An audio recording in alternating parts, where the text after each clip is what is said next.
Wetland ecosystem, wetland ecosystem.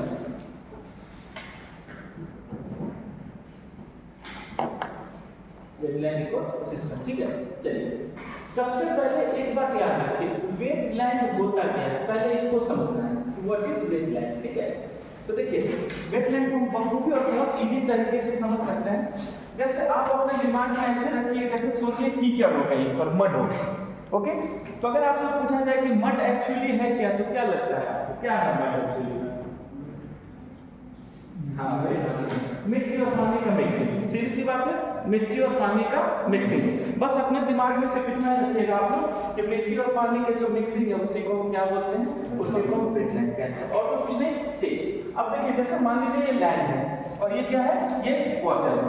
तो land और water के बीच का अगर इस फेस को आप देखेंगे, इस फेस को अगर आप देखेंगे, इट इज क्लियर, तो जमीन और पानी दोनों मिल रहा है।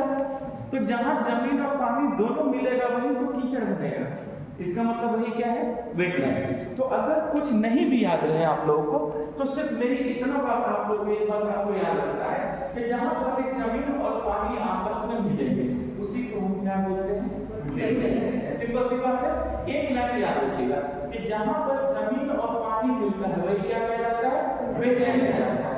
लेकिन इसमें भी हमें कुछ समझना है, ऐसा नहीं कि अगर हमने ये लिख लिया कि जमीन और पानी जहां पर मिलता है वो वेटलैंड है, तो क्या यही कंडीशन है या कंडीशन बदल जाएगा? यहाँ भी हमें तरह तरह की चीजों को सीखना है। सबसे पहले वेट का मतलब होता है गीला, क्या होता है, गीला। अगर मान लीजिए जैसे धान का खेत हो, पैडी जो काम होता है, पैडी जो फील्ड होता है, तो उस धान के खेत में हमने पानी डाल दिया, अच्छा पूरा पानी भर दिया, तो क्या वो कीचड़ नहीं बन गया, बना? तो जब वो कीचड़ बना तो वो भी किसके फॉर्म में आया, वेटलैंड के फॉर्म में आया। तो आपको दिमाग में ये रखना है कि सर जहां जमीन और पानी मिलेगा कीचड़ दलदल होगा, ऐसी सारी चीजें, कीचड़ दलदल व्हाटएवर डजंट मैटर, हाउएवर ये सारी चीजें क्या कहलाती है, वेटलैंड कहलाती है। लेकिन अगर यहीं पर किसी बच्चे ने काउंटर क्वेश्चन ये कर दिया कि सर अभी आपने एग्जांपल दिया कि पैडी के फील्ड में क्या आया, पानी आया, तो पैडी तो किसान कर रहा है, तो पानी भी कौन दे रहा है, हो सकता है किसान ही पानी दे रहा हो, तो फिर ये नेचुरल थोड़ी हुआ, ये क्या हुआ, आर्टिफिशियल हो गया। क्या हो गया, ये आर्टिफिशियल हो गया।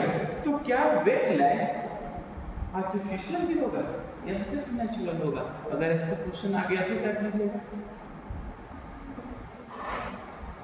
कुछ भी नहीं सोचना है, पहले ही लाइन में सर ने क्या कहा, जहां पानी और मिट्टी मिलता है वो वेटलैंड है, चाहे मैं मिलाऊं या नहीं मिलाऊं। आगे समझिए, इसका मतलब है वेटलैंड जो है वो नेचुरल भी है, वेटलैंड वो आर्टिफिशियल भी है, जहां पर भी नदी और पानी, नदी और जमीन, झील और जमीन, समंदर और जमीन, तालाब और जमीन, ऐसी कोई भी चीज जहां मिक्स हो जाए, जहां कीचड़ दलदल बन जाए, आप उसी को क्या कहेंगे, wetland. Is it clear everyone? ठीक है। अच्छा, एक शहर का मैं नाम ले रहा हूँ, क्या आप लोगों ने कभी इस शहर का नाम सुना, रामसर? रामेश्वरम नहीं कहा, गुड। ये फ्लैट चला कहाँ से? अच्छा भी लाइट ऑफ कैसे?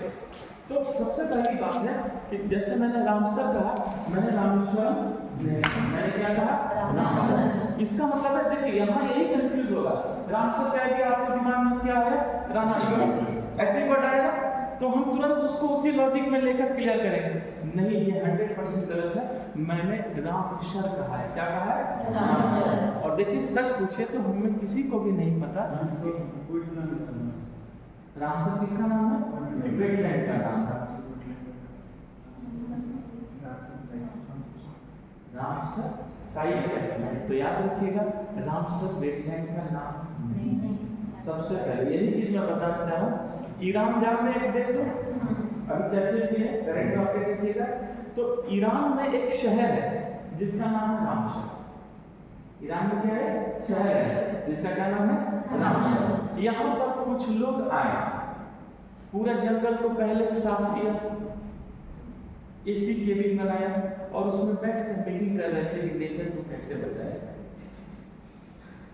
समझ में आया? Good.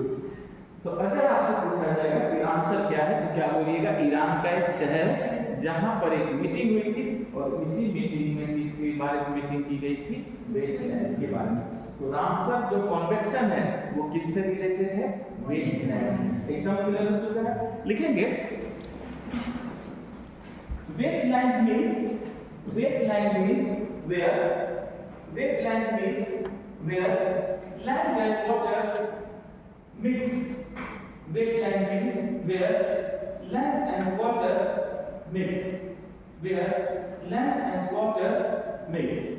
Wetland means where land and water mix. जहाँ पर जमीन और पानी दोनों क्या होता है बच्चे? मिलते हैं। आगे समझ में मिक्स। पहले तो इस बात को याद रखिएगा।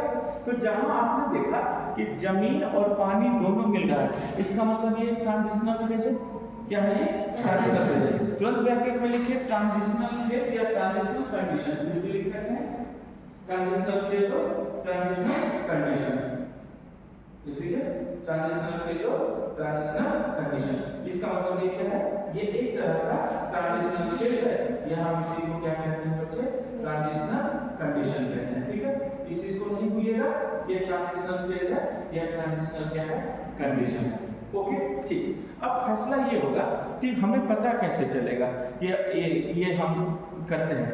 तो पहले वेटलैंड जैसा कोई बात नहीं था। रामसर में जो मीटिंग हुई थी उसी में पहली बार वेटलैंड को क्या किया गया? आइडेंटिफाइड किया गया, या ये कहा जाए कि उसकी डेफिनेशन दी गई। लिखेंगे Ramsar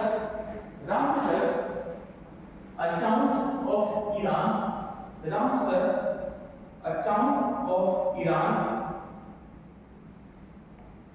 Ramsar, a town of Iran, where Ramsar Convention,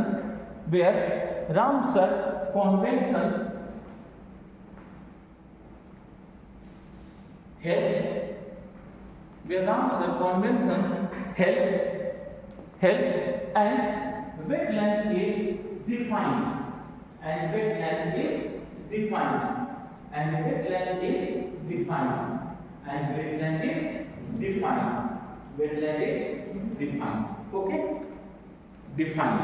फिर लिखिए मार्स। मार्स समझते हैं आप लोग बच्चे? Mars, MARSH। क्या आप में से कोई मार्स समझता है? नहीं ना? क्या बोले क्या है मार्स? नहीं समझे? एनीबॉडी? आप एटलीस्ट आते हैं प्लीज दिखाइए। आपको कुछ दिखाते हैं, देखिए कहाँ हम स्टूडेंट गलती कर जाते हैं। Is it clear? रशिया निकालना, रशिया निकालना, रशिया यूरोप और रशिया के साथ होगा। यूरोप का मैप निकालना है, यूरोप का मैप निकालना। आप भी यूरोप का मैप निकालेंगे, ठीक? ओके, ये यूरोप का मैप निकाल लिया है। ओके, ये पढ़ो क्या लिखा है? Pripet Mars. अब अगर नेट पर देखोगे कि which is the biggest Mars of the world, नाम आएगा प्रीपेड। प्रीपेड क्या है? वर्ल्ड का सबसे बड़ा मार्स है। क्या आपके एटलस में मार्स वर्ड ऐड है ना? और साफ लिखा है, मिला बच्चा आपको प्रीपेड मार्स? इतना बड़ा प्रीपेड मार्स नहीं लिखा है। छोटी यार माफ करते, मूड खराब है। एक बात याद रखना, वो क्या लिखा है बच्चे? Prepaid Mars. और आप यही कंफ्यूज हो गए कि आपको ये नहीं पता कि मार्स क्या होता है। इसलिए नहीं पता क्योंकि आपको बताया नहीं गया है, और अपने जनरल लैंग्वेज में आप मार्स वर्ड यूज नहीं करते। मार्स वर्ड का मतलब होता है दलदल। क्या होता है? दलदल। दलदल समझते हैं आप? जिसमें हम खड़े होकर, गुड। चलिए, ये बात समझ में आए? तो सबसे पहले याद रखिएगा, अगर कोई कहेगा दलदल है, मार्स है, इसका मतलब वो क्या है? वेटलैंड है। तो आप दलदल के लिए जो भी वर्ड यूज कीजिए, मड, कीचड़, ऐसे वर्ड यूज करते हैं, but you have to know this is the marsh. यानी वर्ल्ड का सबसे बड़ा जो मार्स है बच्चे, यही है Pripet marsh. It is clear? इसको याद रखिएगा। यानी वर्ल्ड का सबसे बड़ा दलदल है, इसका मतलब ये पूरा का पूरा क्या है? वेटलैंड है। आ गया समझ में? Mars, comma peak, PIT, peak. Peak का मतलब दलदल ही होता है, ठीक है? फेन, FEN, फेन, FEN, फेन। फेन का मतलब कीचड़ ही होता है, FEN। PIT, peak. फिर लिखिएगा फेन, FEN, फेन। देखा बच्चे? हीट फैन, फिर लिखिए ये कॉमा आर्टिफिशियल और नेचुरल, आर्टिफिशियल और नेचुरल, आर्टिफिशियल और नेचुरल। इसका मतलब ये आर्टिफिशियल हो या नेचुरल कोई फर्क नहीं पड़ता। फिर कॉमा देकर लिखिए परमानेंट एंड नॉन परमानेंट, चाहे परमानेंट हो या नॉन परमानेंट हो कोई फर्क नहीं पड़ता। Permanent and non permanent, non permanent, okay, non permanent. It is clear. याद रखेंगे एक बात सभी बच्चे, classes are very important for your exam point of view. Classes बहुत इंपॉर्टेंट, इसलिए हर किसी भी चीज को लाइटली नहीं लेने का, एक एक चीज पर कवर करने का। Is it clear? अब देखिए जैसे मैंने यहाँ पे क्या बोला आपको, परमानेंट हो या नॉन परमानेंट। तो देखिए मैं दलदल कीचड़ सबकी ही बात कर रहा हूँ, किसी भी तरह का। देखो जहाँ जमीन और पानी का मिक्स हो आप सीधे कह देना बेटे।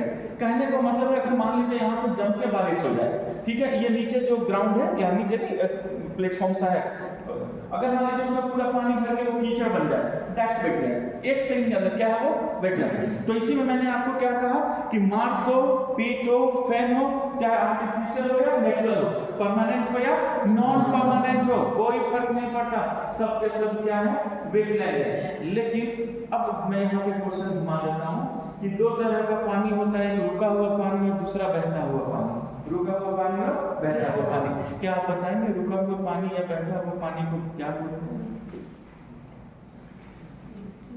क्या बच्चे बोलो, रुका हुआ पानी और बहता पानी को क्या बोलते हैं इकोलॉजी में? क्या बेटा? हाँ एकदम सही जवाब दिया, लेंटिकुलिटी।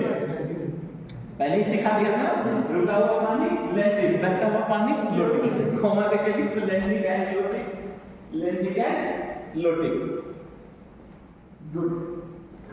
इस तरह से पढ़ने से ज्यादा चीजें आपको अपने आप अपडेट होती जाएंगे और आप लोग जवाब देते हैं तो अच्छा लगता है कि चलो भी पढ़ते रहो सब। लेंटिक एंड लोटिक, यानी लेंटिक एंड लोटिक। फिर कॉमा देके लिखिए fresh water, fresh water, fresh water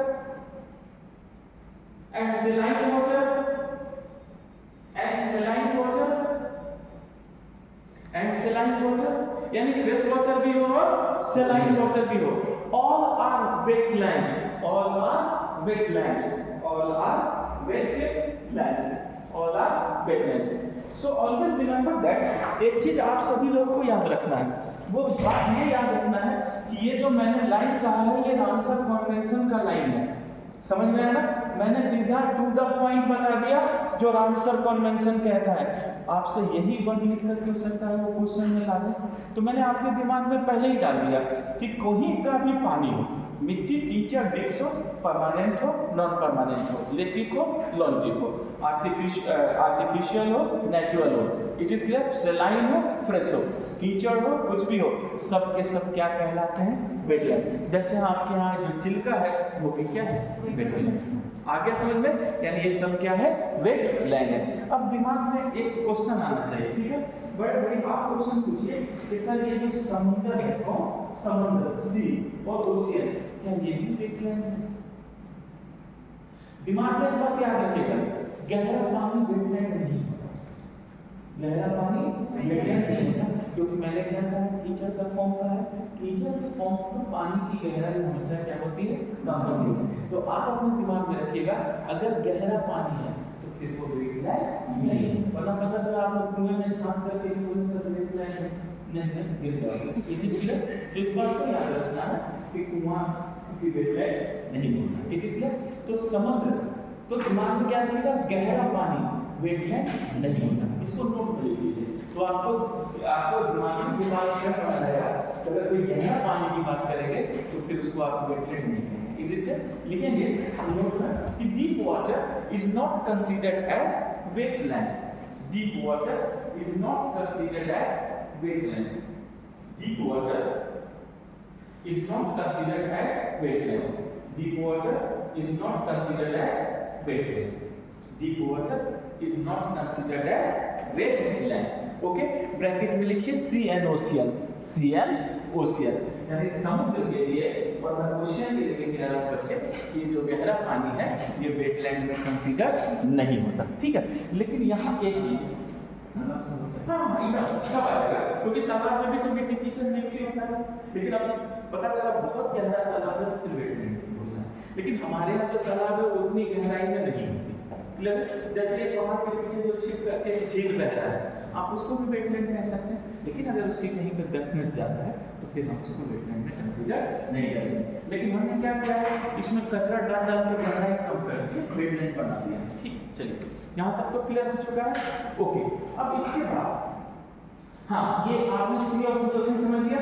लेकिन एक चीज याद रखिएगा, वैसा समुद्र जिसकी गहराई 6 मीटर से अधिक नहीं, जिसकी गहराई 6 मीटर से अधिक नहीं हो, तब आप उसको क्या बोल दिएगा, वेटलैंड बोल दीजिएगा। लिखिएगा, if the depthness is not more than, if the depthness is not more than, if the depthness is not more than 6 metre, if the depthness is not more than 6 meter, if the depthness is not more than 6 meter, is considered as wetland, is considered as wetland, is considered as wetland, is considered as wetland। Clear है? अगर 6 metre से अधिक नहीं है तो फिर आप उसको क्या बोल दीजिएगा बच्चे, ये भी वेटलैंड है। तो चिल्का वगैरह क्या है कि आपको दूर से दिखता है तो आप कहेंगे सर चिल्का लेक तो समुद्र में ही है। अरे वो समुद्र में है पर वो समुद्र नहीं है, वरना वो चिल्का सी नहीं कहला देता है। तो वहाँ पे गहराई कमी होती है, वहाँ के किनारों में मिट्टी कीचड़ दलदल ये सारी चीजें मिलेंगी, वरना अगर नहीं होती तो चिल्का के किनारे लोग खेती बाड़ी जाकर नहीं कर लेते, वो वेटलैंड है। Is it clear? अच्छा, अब लिखिए क्लासिफिकेशन ऑफ वेटलैंड। देखिए जहाँ इंपॉर्टेंट है उसको थोड़ा डेप्थ में समझेंगे, ठीक है। Classification of wetland, classification of wetland, ठीक है, क्लासिफिकेशन ऑफ वेटलैंड। तो पहले 1 लिखिएगा, नंबर 1 लिखिएगा आप लोग, मेराइन और कोस्टल वेटलैंड, मेराइन और कोस्टल वेटलैंड, मेराइन और कोस्टल वेटलैंड, मेराइन और कोस्टल वेटलैंड, मेराइन और कोस्टल वेटलैंड। लिख लिया आप लोगों ने, मेराइन और कोस्टल वेटलैंड। अब इसके अंदर पॉइंट बना के लिख लीजिए, कौन से आएंगे ताकि आपके दिमाग में सारी बातें रहें। पहले लिखिए स्ट्रेट्स, इसके अंदर लिखिए पॉइंट बना करके straits, STRAIT, straits, straits, straits. फिर लिखिए शैलो पार्ट, शैलो पार्ट जिसकी गहराई कम हो, उसी में मैरीन वाले के अंदर लिखिए shallow part, SHALLOW, shallow part यानी गहराई कम होनी चाहिए, ठीक है। उसके बाद देखिए tidal aquatic bed, tidal aquatic bed, आप या ऐसे लिखिए सब टाइडल, SUB लगा लीजिए आगे, सब टाइडल, SUBTIDAL, सब टाइडल। शैलो पार्ट के बाद नेक्स्ट बच्चे सब टाइटल, सब टाइटल, सब टाइटल TIDAL, सब टाइटल एक्वाटिक बेल्ट, सब टाइटल एक्वाटिक बेल्ट। फिर लिखिए गल्फ, गल्फ, गल्फ,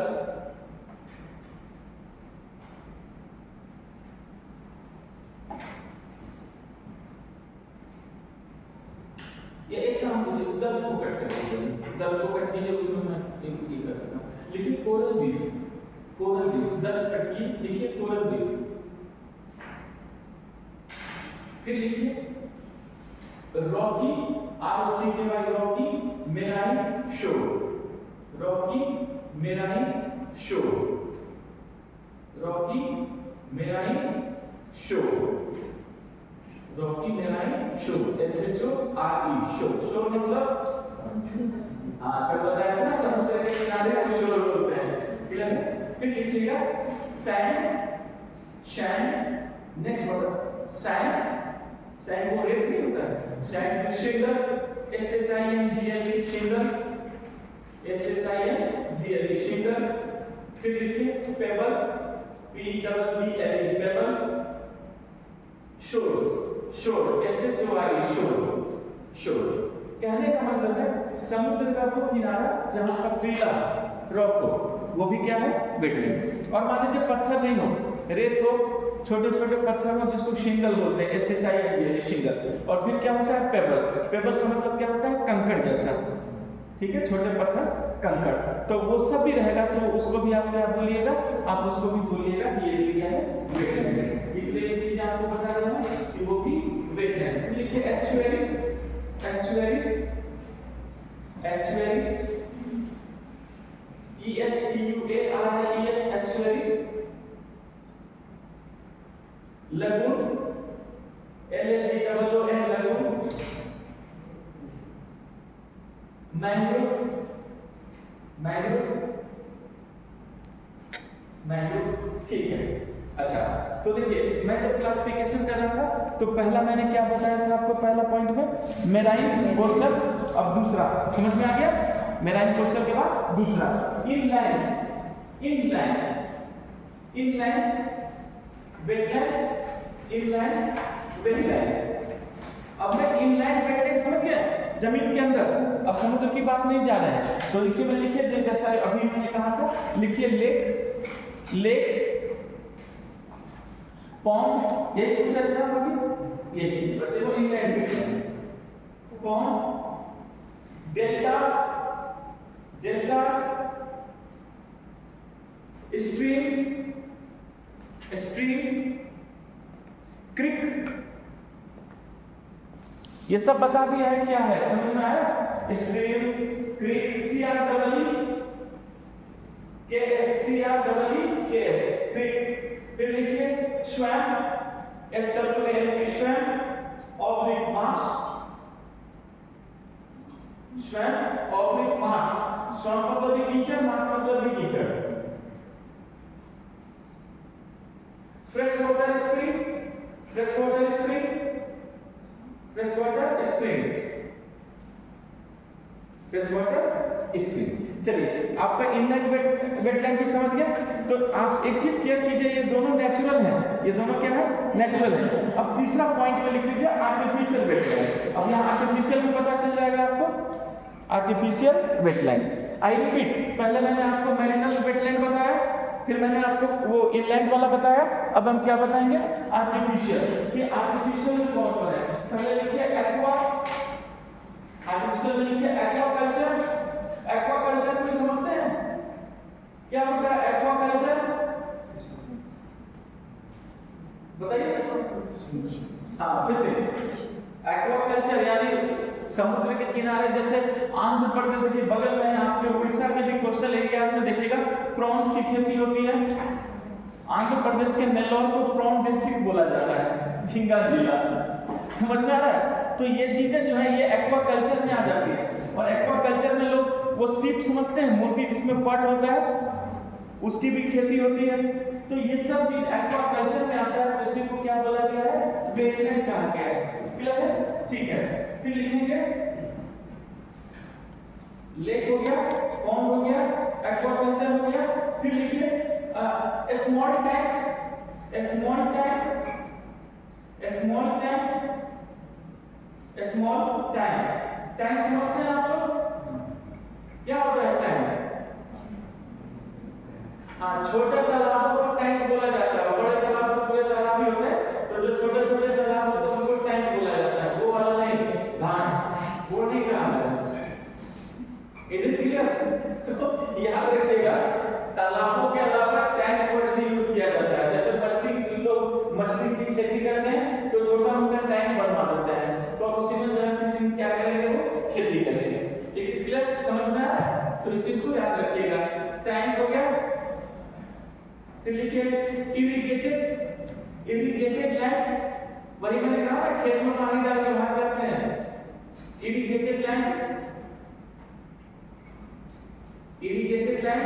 कैनाल्स, तो क्या इंदिरा गांधी कैनाल वेटलैंड है? इंदिरा गांधी कैनाल है ना वो, तो क्या इंदिरा गांधी कैनाल भी वेटलैंड है? यस, मैंने कैनाल कहा ना अभी। और इंदिरा गांधी कैनाल किस स्टेट में है? किस स्टेट में इंदिरा गांधी कैनाल, बोलिए क्या बच्चे? गुजरात में। बहुत, मुझे बहुत खुशी हुई, मतलब इतनी खुशी हुई मैं बोल दूं एक बार कम से कम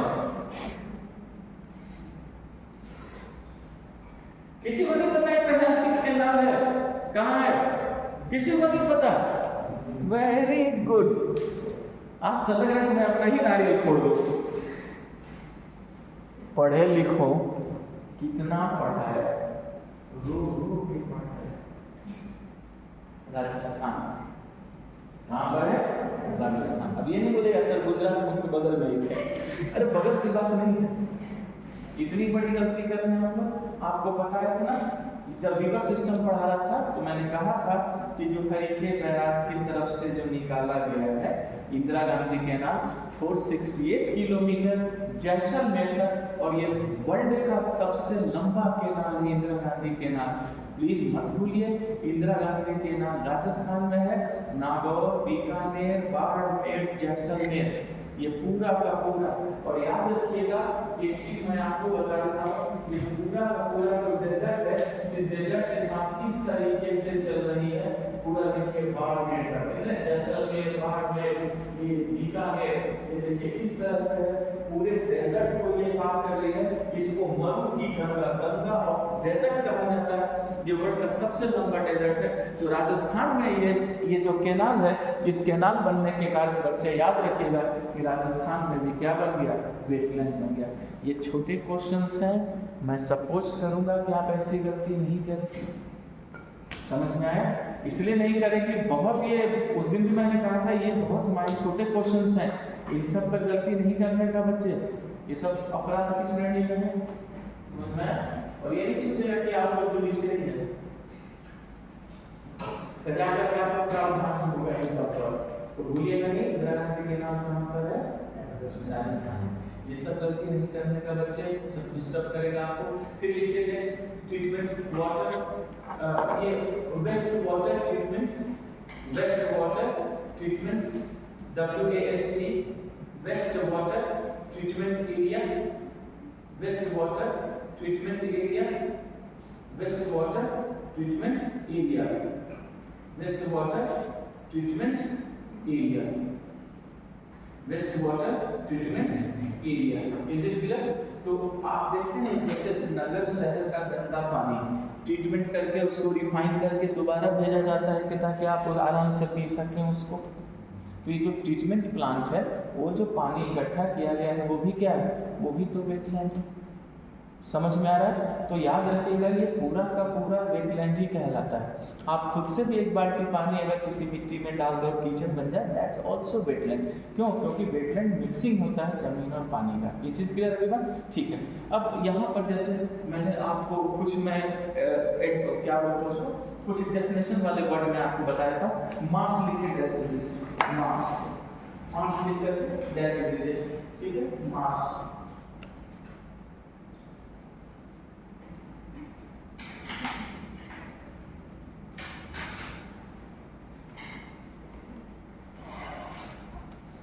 लिखिएगा सच लैंड, सच एरिया, ऐसे लिखिएगा such area, such area which is muddy without tree, which is muddy without tree, which is muddy without tree, which is muddy without tree, called marsh, called marsh, called mass. If tree is available, if tree is available, if tree is available, if tree is available, called swamp, called swamp, called swamp. So swamp is called wetland forest. So swamp is called wetland forest.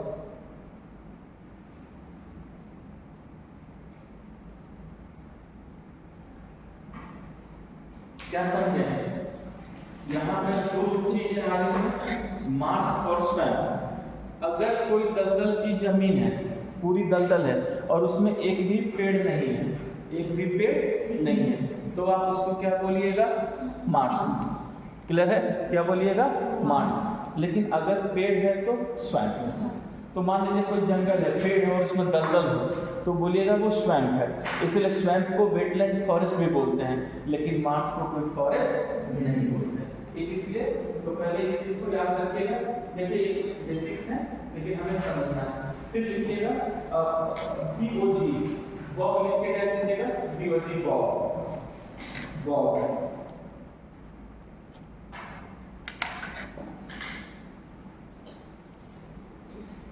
वैसे लिखिएगा submerged, submerged soil, submerged soil मतलब डूबा हुआ मिट्टी, submerged soil. Bracket में लिखिएगा PIT, मतलब ये पीट भी हो सकता है। अब समझ में आ रहा है? जैसे मान लीजिए कि खेत में पानी ऊपर दिख रहा है तो मिट्टी अंदर डूबी हुई, तो आप क्या बोलेगा, ये बॉग है। क्या है ये? बॉग है। और उसमें लोग धान भी तो ऐसे ऐसे लगाते हैं ना, ऊपर पानी दिख रहा है, तो यही चीज क्या है बच्चे, बॉग है। ओके, और बॉग में मैंने क्या लिखा हुआ है, पीट। अब मैंने आपको पीट बीटी पूरा पढ़ा दिया है, तो आप तुरंत जब पीट बीटी को जोड़ेंगे तो पता चलेगा कि वो क्या है, बॉग। तो बॉग का मतलब भी दलदल है, लेकिन उसमें जमीन क्या है, पानी में डूबी हुई है। It is clear? अच्छा, फिर लिखिएगा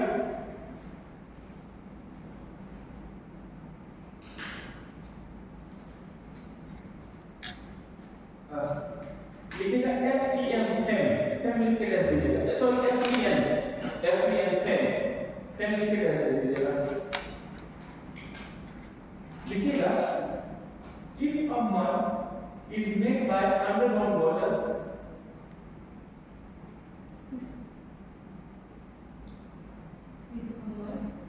made by underground water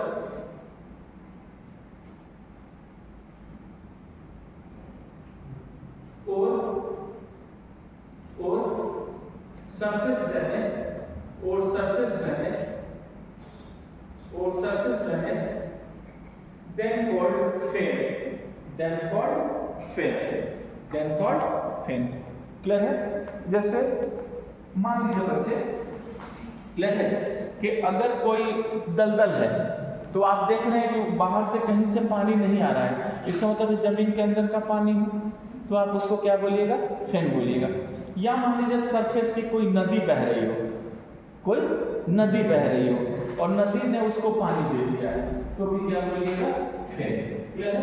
मतलब ऐसा नहीं सोचिएगा कि बाहर से कोई पानी या बारिश हुई इसका कोई पानी ऐसा इकट्ठा हो रहा है, नहीं, या तो नदी ने पानी दे दिया है या फिर जमीन के अंदर का पानी आ रहा है, उसी को क्या कह रहे हैं, फेन कह रहे हैं। ठीक, चलिए इससे बाहर निकल के पॉइंट बनाइए। लिखिए in 1971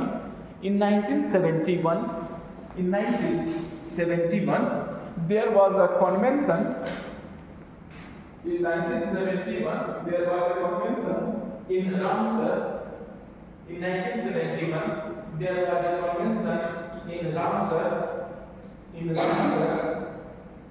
in Ramsar for wetland,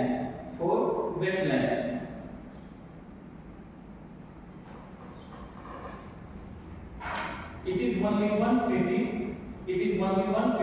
which is related to, it is only one treaty which is related to, it is only one treaty which is related to, this is only one treaty which is related to any special ecosystem, which is related to any special ecosystem, which is related to any special ecosystem, which is related to any special ecosystem। यानी वर्ल्ड का पहला treaty है बच्चे जो किसी खास ecosystem के लिए हुआ था रामसर में, जो ईरान का एक शहर है, 1971 में ये हुआ था। लेकिन जो इसको इम्प्लीमेंट किया गया वो 1975 में किया गया। इम्प्लीमेंट कब हुआ? 1975 लिखेंगे, but it is implemented in 1975, but it is implemented in 1975, that is implemented in 1975, but it is implemented in 1975। फिर लिखिएगा this is not a part of it is not a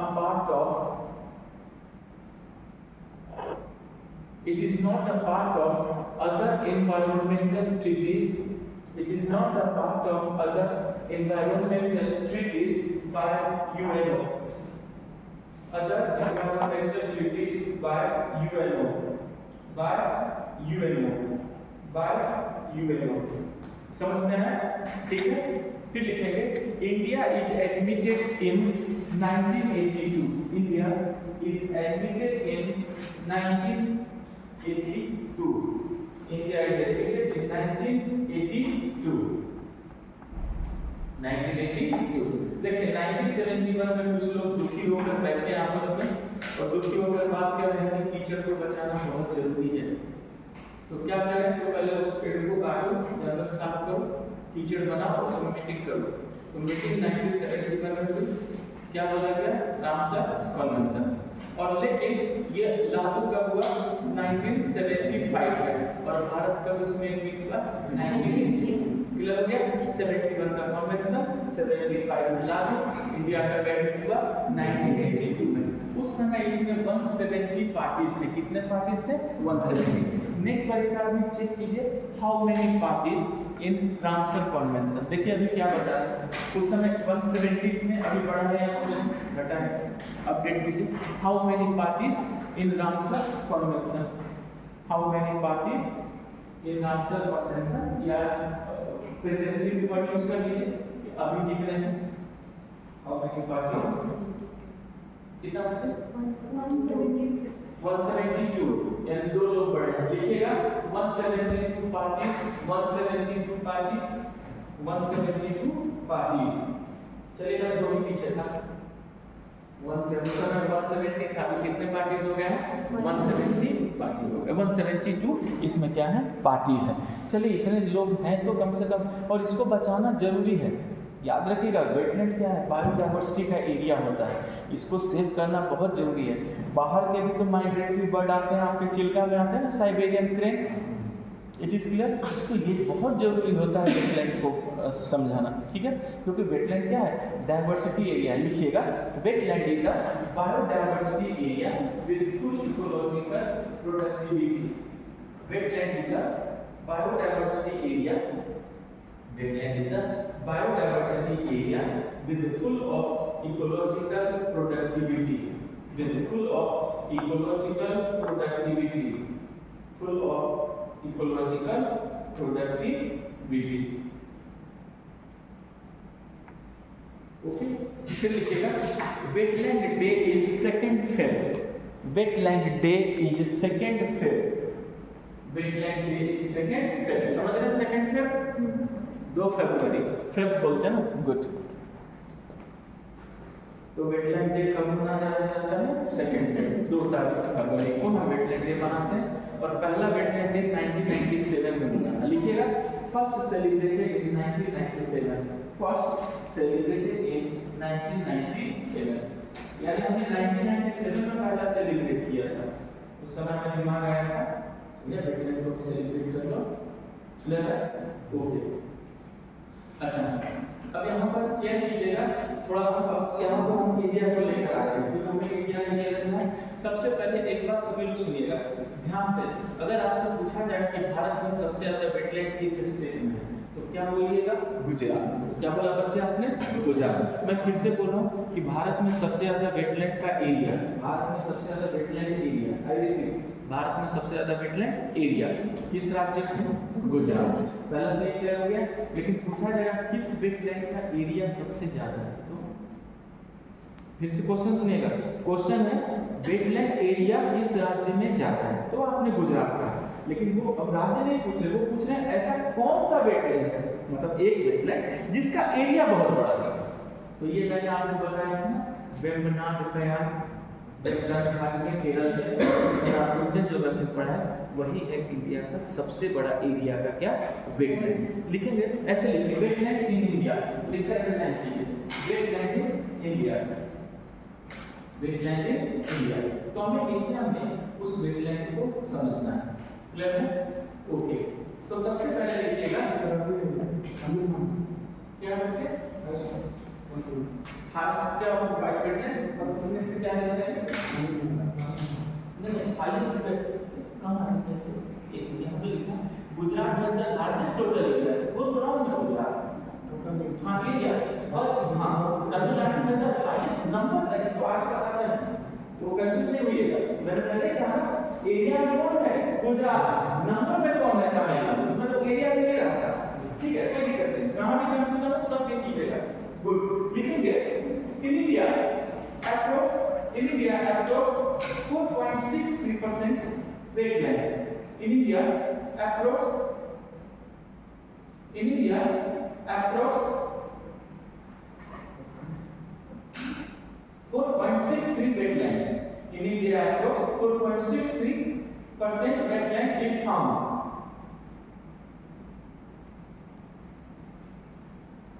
अच्छा, और जानते हैं एक और चीज, इंडिया में आपको क्या लगता है इनलैंड वेटलैंड ज्यादा है या मैरीनल वेटलैंड ज्यादा है? अभी दोनों बताया था ना, वेटलैंड मैरीनल भी बताया था, इनलैंड भी बताया था और आर्टिफिशियल भी बताया था। तो अगर मान लीजिए क्वेश्चन आया कि बताइए इंडिया में अभी कौन सा वेटलैंड सबसे ज्यादा है, मैरीनल ज्यादा है या इनलैंड ज्यादा है, तो क्या बोलिए? इनलैंड ज्यादा है, मैरीनल ज्यादा नहीं। सोचिए जमीन के अंदर कितना कीचड़ हमने बना रखा है। Inland wetland is more than coastal wetland. Inland wetland is more than coastal wetland. In more than coastal wetland. Okay? फिर लिखिएगा the biggest area wetland is the biggest area wetland is Vembanad Kayal. The biggest area wetland is Vembanad Kayal. Vembanad Kayal. Vembanad Kayal. Vembanad Kayal. Vembanad Kayal of Kerala. Of Kerala. तो बताइए सबसे बड़ा area में कौन है? कयाल, ये wetland, तो क्या बोलिएगा? वेम्बनाड। लेकिन अब पूछेगा किस स्टेट में एरिया ज्यादा है? गुजरात में। स्टेट का गुजरात। फिर लिखिएगा maximum area of wetland is in Gujarat. Maximum area of wetland is in Gujarat. Maximum area of wetland is in Gujarat. Maximum area of wetland is in Gujarat. ठीक है, अब महापुरुष जो बोला था उसको ऐड कीजिए, तो हमारे लिए भी राइट कर लीजिए। And maximum number of wetland is in Tamil Nadu. And maximum number of wetland is in Tamil Nadu. Maximum number of wetland is in Tamil Nadu. Is in Tamil Nadu.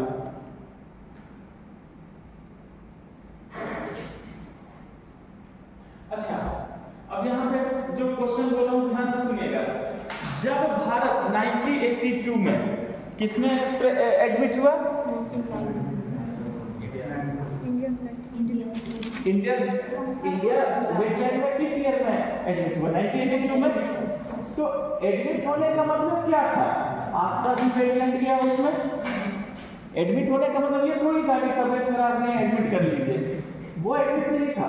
Admit कहने का मतलब है आपने अपना भी तो वेटलैंड उसमें लिखवाया होगा। तो मेरा आपसे एक साधारण सा सवाल है, बहुत इजी सवाल है, बहुत इजी, आंसर थोड़ा टफ है। इजी मेरा क्वेश्चन ये है कि जब इंडिया एडमिट हुआ था तो हाउ मैनी वेटलैंड थे उस समय? कौन कौन वेटलैंड एडमिट हुए थे जब भारत शामिल हुआ था? सिर्फ मैं बता देता हूँ, 2 ही वेटलैंड एडमिट हुआ था। 2 जानते हैं कौन कौन? गुड, पहला कौन आपका? चिल्का, और दूसरा केवलादेव घना, भरतपुर राजस्थान। लिखिए in 1982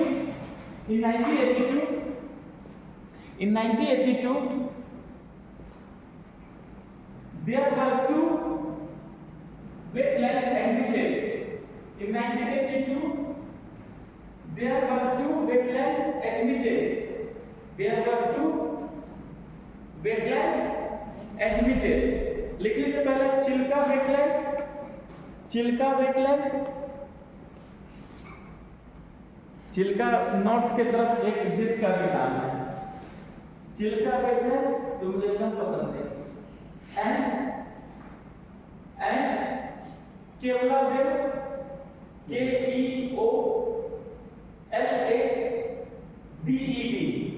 केवलादेव घना, GHANA घना वेटलैंड ब्रैकेट में आरजे राजस्थान। चिल्का का पता होगा किस स्टेट में है? उड़ीसा। चलिए उसको पता है आप लोगों को। नेट पर चेक कीजिए how many site Indian site in Ramsar list. How many Indian site 35। देखिए 25 तो था, अभी शायद 35 भी प्लस हो गया है। कितना हो गया 44। लिखिएगा now there are 44 sites. Now there were 44 sites of India. Now there were 44 sites of India. तो अभी कितने साइट्स हो गए? क्या बोलेगा 44। कोई दिक्कत नहीं है, ठीक है 44 साइट्स। अच्छा जब 44 साइट्स है तो जरा क्या कीजिए who is the 44th, update कीजिए कौन है 44th, मतलब जो अंत में एडमिट हुआ है उसका नाम तो याद होना चाहिए। कौन है 44th? लिखिए 44th साइट देखिए तो कौन हुआ है अभी में, उसको याद रखिएगा क्योंकि वो करेंट हो जाएगा ना। कौन है बच्चा 44th की लिस्ट में? देखिए कौन है अंत में, सबसे अंत में ऐड हुआ है चित्रा लाइन बच्चे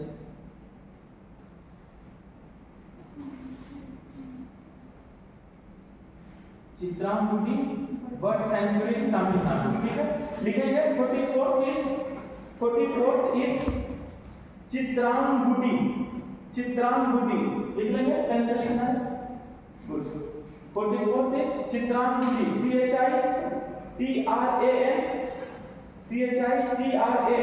CHITRANGUDI Chitrangudi bird sanctuary in Tamil Nadu. Bird sanctuary in Tamil Nadu. ये अपडेट हो गया। ये अभी 44 में जो है वो कौन है चित्रांगुडी। लेकिन अब यहाँ से मैं थोड़ा सा आप लोगों को क्वेश्चन घुमा देता हूँ। इतना तो समझ में आ गया आप लोगों को, लेकिन अब यहाँ पर क्या कीजिए, अब जो मैं लिख रहा हूँ इसको समझिए। मॉन्ट्रियक्स, क्या लिखा मैंने मॉन्ट्रियक्स। क्या मॉन्ट्रियक्स लिस्ट जानते हैं? रामसर तो पता नहीं आपने, लेकिन याद रखिएगा कि अब क्या है मॉन्ट्रियक्स है। अब कौन सा लिस्ट है मॉन्ट्रियक्स लिस्ट। इंपॉर्टेंट का नाम लगा के मॉन्ट्रियक्स लिख के डैश दीजिए, क्योंकि रामसर तो पता है ये नहीं पता है आपको, ये अपडेट कर रहा हूं मैं। इसमें इंपॉर्टेंट का मार्क लगाइएगा इस पॉइंट में और मॉन्ट्रियक्स लिख के डैश दे दीजिए। जल्दी करते तो आज हम लोग यूट्यूबिफिकेशन को अच्छे से समझेंगे, इसको बहुत क्वेश्चन पड़ता है, उसको फिजिकल क्लास बहुत इंपॉर्टेंट है। लिखिए आपने मॉन्ट्रियक्स रिकॉर्ड, क्या लिखिएगा मॉन्ट्रियक्स रिकॉर्ड। इसका क्या रिकॉर्ड लगा लीजिए, रिकॉर्ड समझते हैं आप लोग? गुड, जिसको सब कोई तोड़ते हैं उसको रिकॉर्ड कहते हैं। चलिए लिखा आपने मॉन्ट्रियक्स रिकॉर्ड, लिख के डैश दीजिए, लिख करके डैश दे दीजिए। लिखेंगे it is also related to wetland. याद रखिए ये वेटलैंड से रिलेटेड है।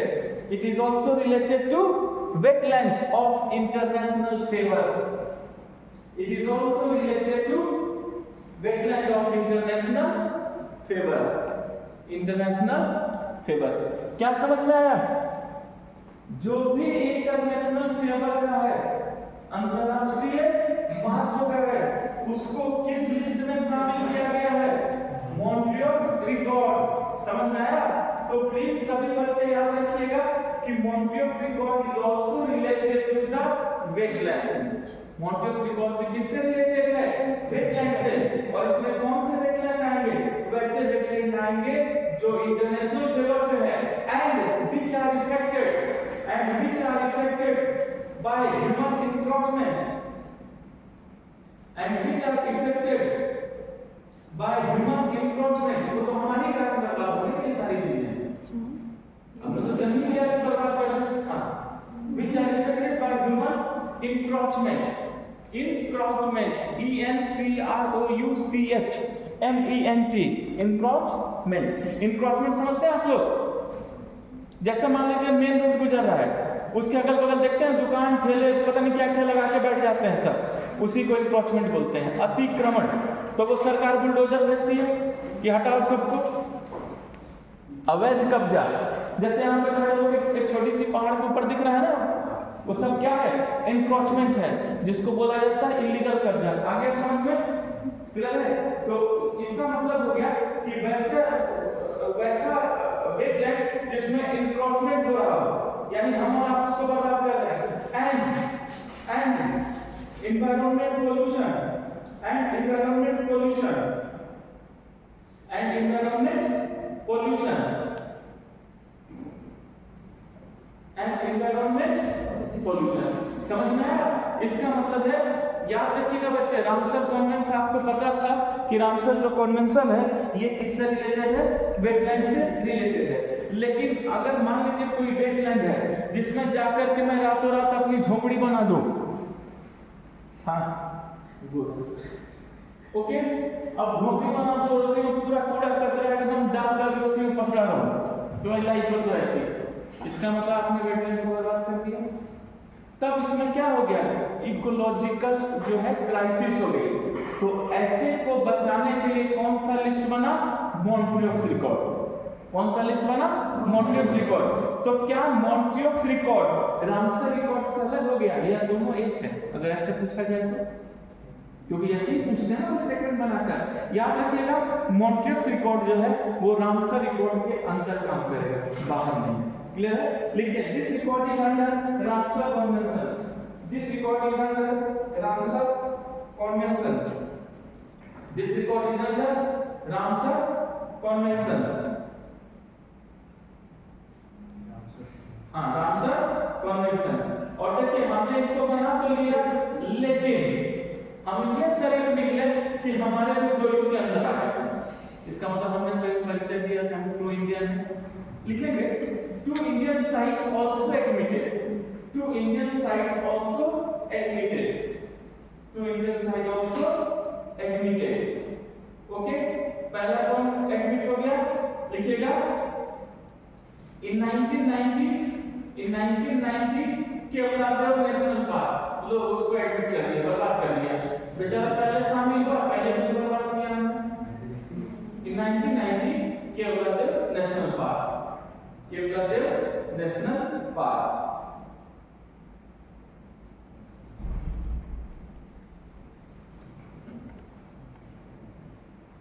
ओके, क्यों हुआ था? लिखिए due to lack of water, due to lack of water, due to lack of water and meadows, due to lack of water and meadows, due to lack of water and meadows. Meadows मतलब चरने का जमीन। मान लीजिए केवलादेव घना national park है, उसमें कुत्ते बिल्ली गधे बंदर उल्टी तो रहते होंगे, तो वो लोग को खाना नहीं चाहिए क्या? तो उनको पीने के लिए पानी भी तो चाहिए, लेकिन हमने समझदारी दिया, पानी भी खत्म कर दिया, मीडोज भी खत्म कर दिया। तो ये तो जितने गधे थे वो तो बेचारे भटकने लगे, ना हमें खाना मिल रहा है ना पीने को पानी मिल रहा है। मैं इस पानी की बात कर रहा हूँ, समझ में आया? तो डिस्टर्बेंस तो होगी। बस केवलादेव को किसमें शामिल कर दिया गया? लिस्ट में।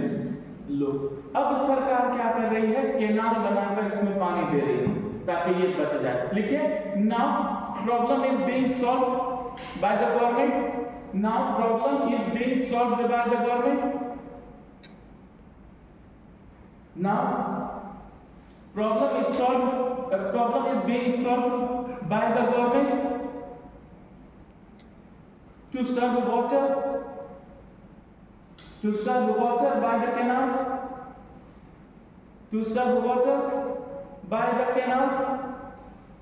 यानी हम कैनाल बनाकर इसमें क्या दे रहे हैं? पानी दे रहे हैं। देखिए कम से कम ह्यूमन को सोचना चाहिए कि ठीक है आपने अपने रहने के लिए तो घर वगैरह जो बना दिया, कम से कम एनिमल को तो डिस्टर्ब नहीं करे। वो कहाँ जाएंगे?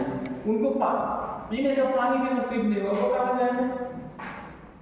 खाने के लिए घास में नहीं छोड़े, कहाँ जाएंगे? ऐसे जानवर ही तो शहर की ओर भागते हैं और शहर में इन करेंगे। वो तो डरते हैं ना जानवर, तभी तो डर से आप पे अटैक करते हैं, लेकिन आप जानवर को फिर मार देते हैं। जानवर पर ब्लेम करते हैं कि आता है वो मार देता है ये वो। अरे आपने उनके इकोसिस्टम को खत्म कर दिया, वो कहाँ जाएंगे? उन्होंने कहा ये कहा कि पान दुकान खोल लो, गुड, वो कह रहा नहीं, समझ में आ रहा है? तो ये गलत है। अच्छा, फिर 1993 में एक और एडमिट हो गया इसमें, और कौन हो गया? वो मणिपुर का कौन सा लेक? लोकटक लेक। लिखिए इन 1993 Loktak lake of Manipur also admitted, लोग पहाड़ को भी हमने नहीं छोड़ा, किसी को नहीं छोड़ा, बस काट देते हैं। In 1993 Loktak Lake admitted, in 1993 Loktak Lake admitted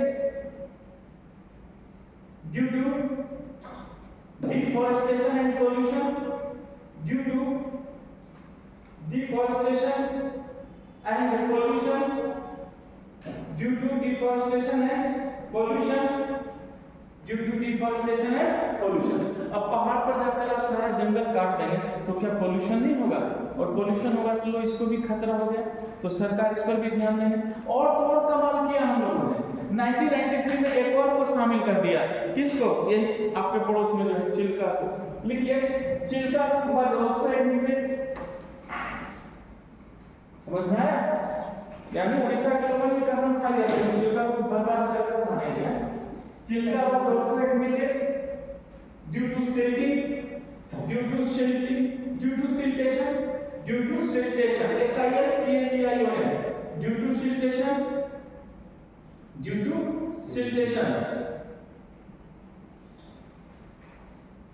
due to siltation, siltation समझते हैं, कीचड़, सिल्ट, मिट्टी का कचरा, मतलब इतना ज्यादा क्या करना था कि इतना मिट्टी कचरा ज्यादा आप लोगों ने इसमें सिल्ट भर दिया कि बेचारा चिल्का ले कोई चिल्का हो गया, खुद परेशान हो गया, तो इसको भी किसमें शामिल किया गया, मॉन्टेज में। लेकिन थैंक गॉड यहाँ गवर्नमेंट ने प्रयास किया और 2002 में चिल्का को बाहर निकाला, और बाहर निकलने के साथ ही चिल्का को प्राइज भी मिला कि वो साफ हो गया, समझ में आया, लिखिए इन 2002 by the government initiatives, in 2002 by the government initiatives Chilka removed, in 2002 by the government initiatives, in 2002 by the government initiatives, by the government initiatives Chilka was removed and got Ramsar conservation prize, and got Ramsar conservation prize, and got Ramsar conservation prize, and got Ramsar conservation prize, ठीक है। तो 2002 में इनको क्या मिला, Ramsar conservation prize, ठीक। अब एक बात सुन लीजिए, उड़ीसा में 2 साइट हैं जो आप लोग को अपने उड़ीसा की वजह से जानना होगा। पहला तो मैंने आपको बताया चिल्का, दूसरा कोई बताएंगे, एक नेशनल पार्क इसी के आसपास, भितरकनिका, लिख लीजिए नोट, उड़ीसा डैश, ये दोनों नाम लिख लीजिए, आपको उड़ीसा के भी तो नॉलेज के लिए जरूरी है। भितरकनिका लिख लीजिए नोट में, उड़ीसा डैश, ये दोनों का नाम लिख लीजिए, चिल्का है, भितरकनिका, और जान लीजिए भितरकनिका में मैंग्रोव भी है, ठीक है, और वहाँ केकड़ा मिलता है शायद कोई, रेड क्रैब या ब्लैक क्रैब जो भी है, एक पिछले बैच में एक स्टूडेंट बता रहा था कि सर वहाँ खूब केकड़ा मिलता है, चल भाई कुछ तो मिला, क्लियर है। चिल्का है, Bhitarkanika mangrove, Bhitarkanika mangrove, Bhitarkanika mangrove. Actually क्या है, एक ऐसे बुक का शेप है, उड़ीसा के नक्शे में अगर देखा जाए तो इसी तरफ क्या है आपका भितरकनिका आपका है, देखते हैं चिल्का कितना बड़ा है और इसी के आसपास में आपका भितरकनिका होगा। चलिए तो इस चीज को नहीं भूलिएगा, ठीक है, भितरकनिका जान लीजिए वह उसको हमने देख लिया आपका उसमें से, ठीक है। अच्छा लिखिए national wetland conservation programme, yes national wetland conservation programme, national wetland conservation programme, national wetland conservation programme, यानी भारत सरकार शुरू की थी। National wetland conservation programme was initiated in 1985-86, in 1985-86, 85-86, in 1985-86,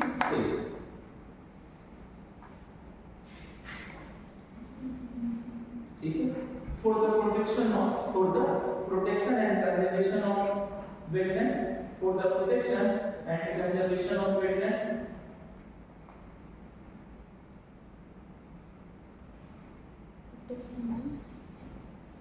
conservation and protection of wetland, conservation and protection of wetland. ये wetland को क्या करना है हमें बचाना, ठीक है। थोड़ा सा नेट पर देख लीजिए तो इसमें कितने साइट हैं, मतलब इस लिस्ट में ये जो भारत सरकार शुरू की है इसमें चेक कर लीजिएगा नेशनल जो मैंने बताया ना आपको वेटलैंड कंजर्वेशन प्रोग्राम में कितने साइट है। देखिए 115 का डाटा है, अभी का नहीं पता मेरे को करंट में कितने हैं। 115 का मैं चाहता हूँ तो ये अपडेट हो जाएगा आपका।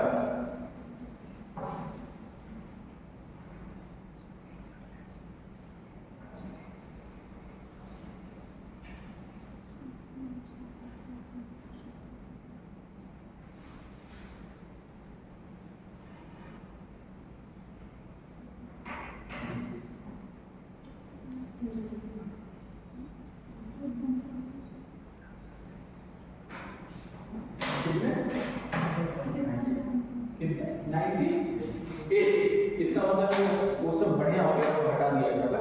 लिख लीजिए 98 साइट्स नहीं तो रामसर साइट हो गया ना 115 115 मैं वही तो बोल रहा था।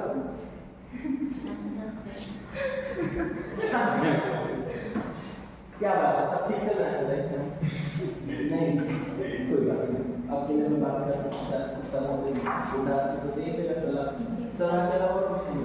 चलो पढ़ाई में ध्यान दीजिए, राइट। लिखिए नाउ 115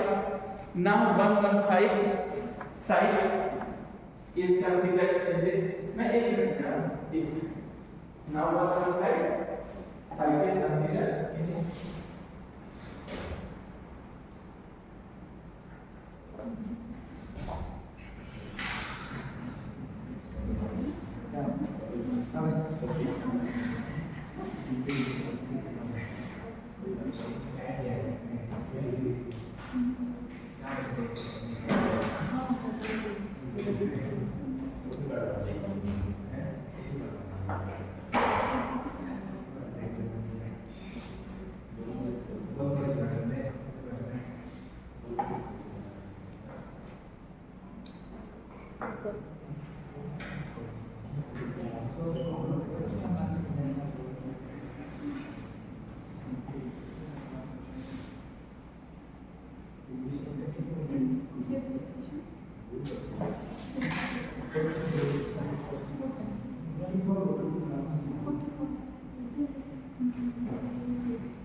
इसमें रखा गया है।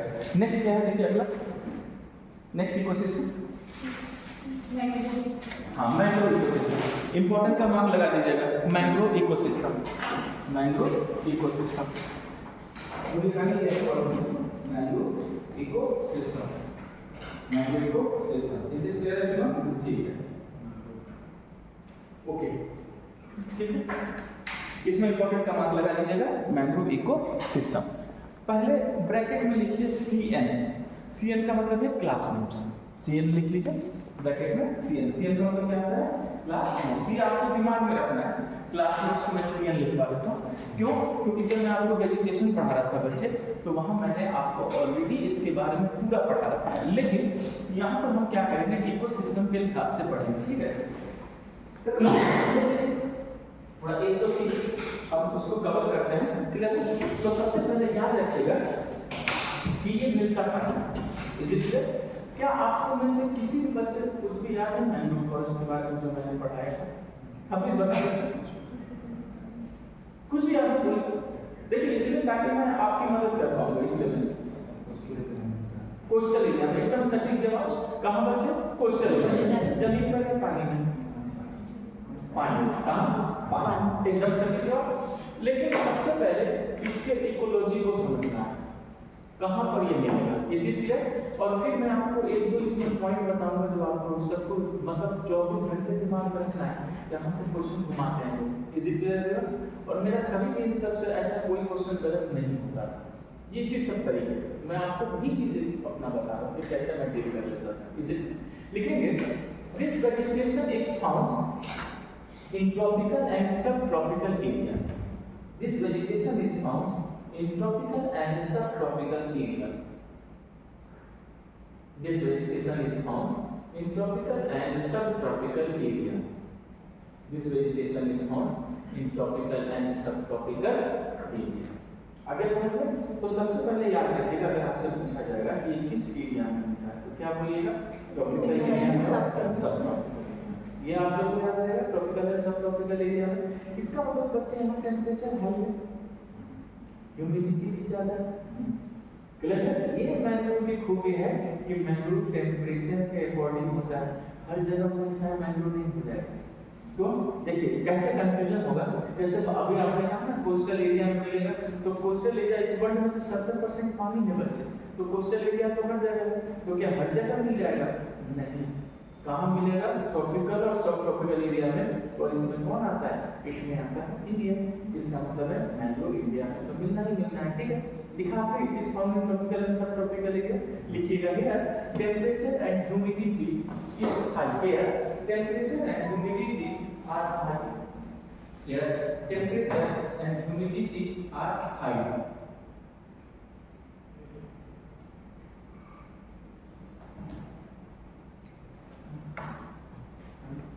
It was first in the Malay area. It was first in the Malay area. It was first in the Malay, M-A-L-A-Y. It was first in the Malay area of India.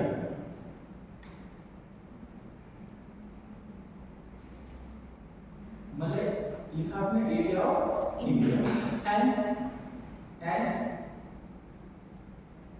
and found more than other part of world and found more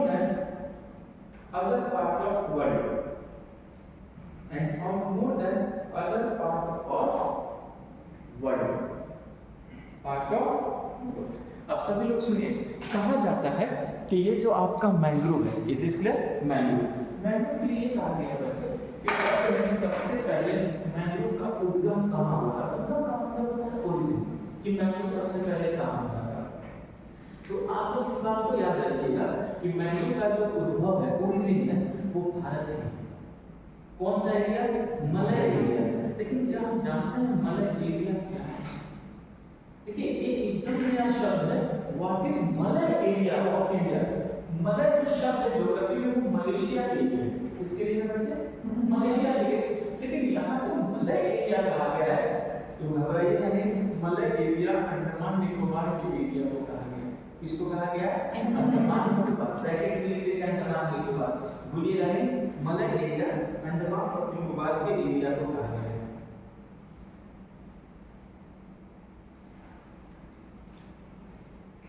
Malay area किसको कहा गया है? अंडमान और निकोबार के area को हम क्या बोलते हैं? Malay area. और जानते हैं वर्ल्ड में जहां पर भी मैंग्रोव अगर मिलता है उससे कहीं ज्यादा स्पीसीज और क्वांटिटी कहां पर मिलता है? वो यहाँ पर मिलता है। तो इस चीज को नहीं भूलिएगा। अच्छा अब सुनिए सही बात, अगर ये समुद्र के किनारे मिल रहा है तो खारे पानी में मिल रहा है, सलाइन वाटर में मिल रहा है। लेकिन एक गलतफहमी है, गलतफहमी ये है कि हम हमेशा ये सोचते हैं कि जो मैंग्रोव है ये आपको खारे पानी में मिलेगा या सलाइन वाटर में मिलेगा। नहीं, ये मीठे पानी में भी हो सकता है, जमीन पर भी हो सकता है, बस इसके लिए वो कंडीशन चाहिए, वो कंडीशन नहीं मिल पाता, इसलिए कहाँ होता है ये पानी। तो हमेशा याद रखिएगा कि ये श्योर और सर्टेन नहीं है कि जो मैंग्रोव है वो हमेशा कहाँ मिलेगा, सलाइन वाटर। ये सलाइन वाटर के बाहर भी मिल सकता है। लिखेंगे it is found in saline water, it is found in saline water of coastal part, it is found in saline water of coastal part, it is found in saline water of coastal part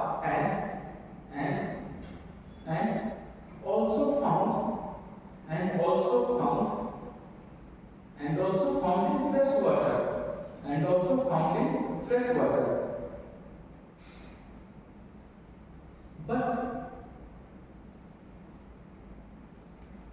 But growth is not like saline water.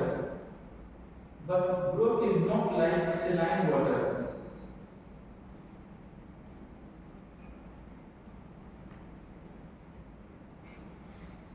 Okay, याद रखिएगा कि मीठे पानी में भी mangrove होता है। अगर कोई कहे कि देखो ये मैंग्रोव जंगल है, तो ये बहस मत कीजिए कि मैंग्रोव तो समुद्र के किनारे पर नहीं, मीठे पानी में भी हो सकता है, लेकिन इनका जो ग्रोथ है वो समुद्र की तरह नहीं है।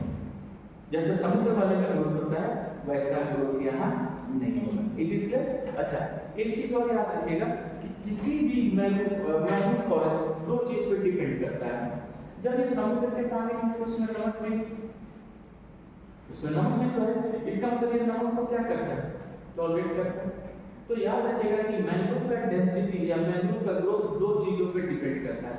एक नमक को सहना, कितना वो टॉलरेट कर सकता है, और दूसरा टेम्परेचर। समझ में आया? इनको टेम्परेचर भी चाहिए और नमक भी चाहिए। लिखेंगे mangrove depends upon salinity and temperature. Mangrove depends upon salinity and temperature. जैसा मैंने आपको सेशन में कहा था, depends upon salinity and temperature, salinity and temperature, salinity and temperature. ठीक, अच्छा अब लिखिएगा कैरेक्टर्स ऑफ मैंग्रोव। इंपॉर्टेंट का मार्क लगा दीजिएगा, कैरेक्टर्स ऑफ मैंग्रोव, इसमें इंपॉर्टेंट का मार्क लगेगा। याद रखिएगा मैंग्रोव का कैरेक्टर पूछते हैं, कैरेक्टर्स ऑफ मैंग्रोव, तो इसमें इंपॉर्टेंट का मार्क लगा दीजिए, कैरेक्टर्स ऑफ मैंग्रोव। और मैंग्रोव के कैरेक्टर में सबसे पहले याद रखिएगा ये बहुत सेंसिटिव होता है। क्या होता है? सेंसिटिव होता है। लेकिन ये क्या करते हैं कि नमक को सहते सहते इनकी आदत हो गई है, ये अपने नमक को क्या कर लेते हैं, टॉलरेट कर लेते हैं। इसलिए लिखेंगे मैंग्रोव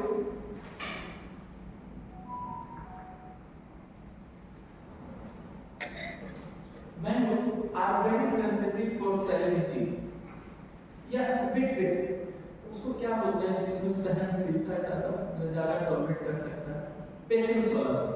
तो पेशेंस तो हम लोग को दिखता है, जो कभी नहीं दिखता, वेट बहुत कम है, टॉलरेट होता है हाई।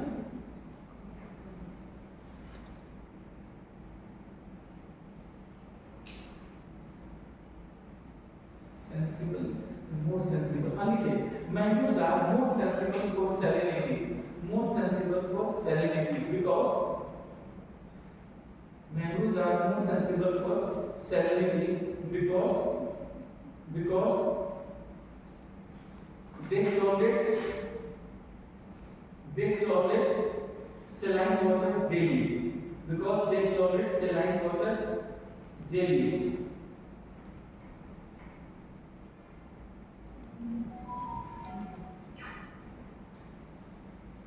डेली, समझ में आया? फिर लिखिएगा नेक्स्ट पॉइंट, रूट्स मतलब उसके जड़, roots filter the salinity, roots filter the salinity.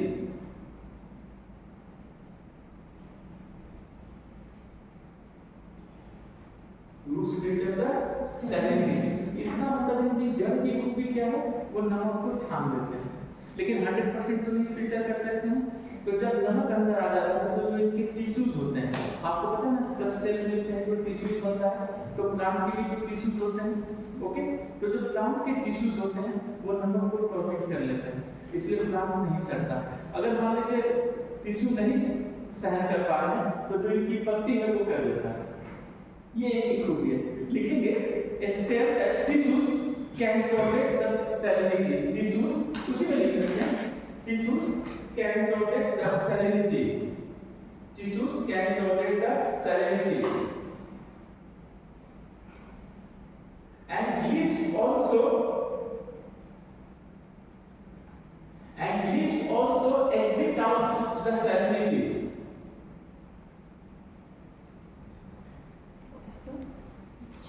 Leaves exit out मतलब बाहर निकाल देते हैं इस चीज को, सैलिनिटी। ठीक है, ठीक। अच्छा, एक और क्वेश्चन आप लोगों से पूछ रहा हूँ, जरा सोच समझ कर बताइएगा। मैंग्रोव है तो वेजिटेशन, वेजिटेशन तो जमीन नहीं होगा, हवा में तो होगा नहीं। तो मेरा आपसे क्वेश्चन है कि वेजिटेशन कैसी जमीन में होता है, स्टेबल या अनस्टेबल जमीन में? क्या बोलिएगा? इसमें स्टेबल जमीन में। याद रखिए समुद्र के पानी के अंदर है और समुद्र का पानी किसी चीज को स्टेबल होने देगा जब बहेगा। तो याद रखिएगा मैंग्रोव का जो पेड़ है वो अनस्टेबल जमीन में होता है, इसलिए मैंने एक क्वेश्चन पूछा था। लिखिए यहाँ एक पॉइंट इंपॉर्टेंट है जो आपको क्वेश्चन में हो जाएगा। लिखेंगे mangroves are found on unstable land, mangroves are found on unstable land, mangroves are found on unstable land, unstable land, but the roots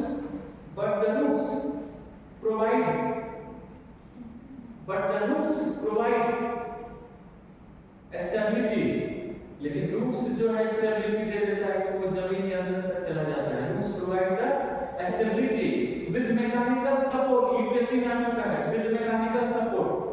कौन सा सपोर्ट देता है? Mechanical support, with mechanical support. So they can stand strongly, so they can stand strongly in fast wave, they can stand strongly in fast wave, यानी बहुत तेज wave में भी ये क्या हो सकते हैं बच्चे? स्ट्रॉन्गली खड़े हो सकते हैं। ये इनकी जड़ की खूबी है। पेड़ करेगा, देखिए मैंने कहा था ना आपको जब मैं पढ़ा रहा था तो मैंने कहा था इनकी लकड़ियां पानी के ऊपर तैरती हैं, इनको फ्लोटिंग जंगल भी कहते हैं। सब मैंने देखो पढ़ाया है, एक बार जरूर क्लास में उसको पढ़ना, तो उसमें मैंने सब बताया है। क्लियर हो गया? तो इनका जो जड़ है वही इनको पकड़ के रखता है, वरना तो समुद्र का पानी इनको वहां पे पहुंचाने से तो पानी खड़ी करने के लिए यही तो, लेकिन इनके जो रूट्स हैं वो बचाते हैं। अच्छा, इनके रूट्स को एक स्पेशल नाम दिया गया है, न्यूमेटो फोर्स। क्या कहा गया है? न्यूमेटो फोर्स। बहुत इंपॉर्टेंट, ठीक है? ये roots are called pneumatophores, roots are called pneumatophores, pneumato NEUMETO, pneumatophores, roots are called pneumatophores, meto force.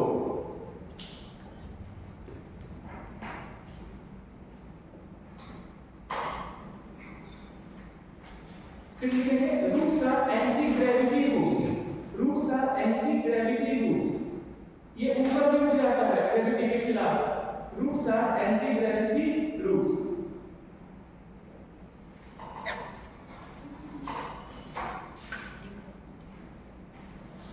समझ में आया?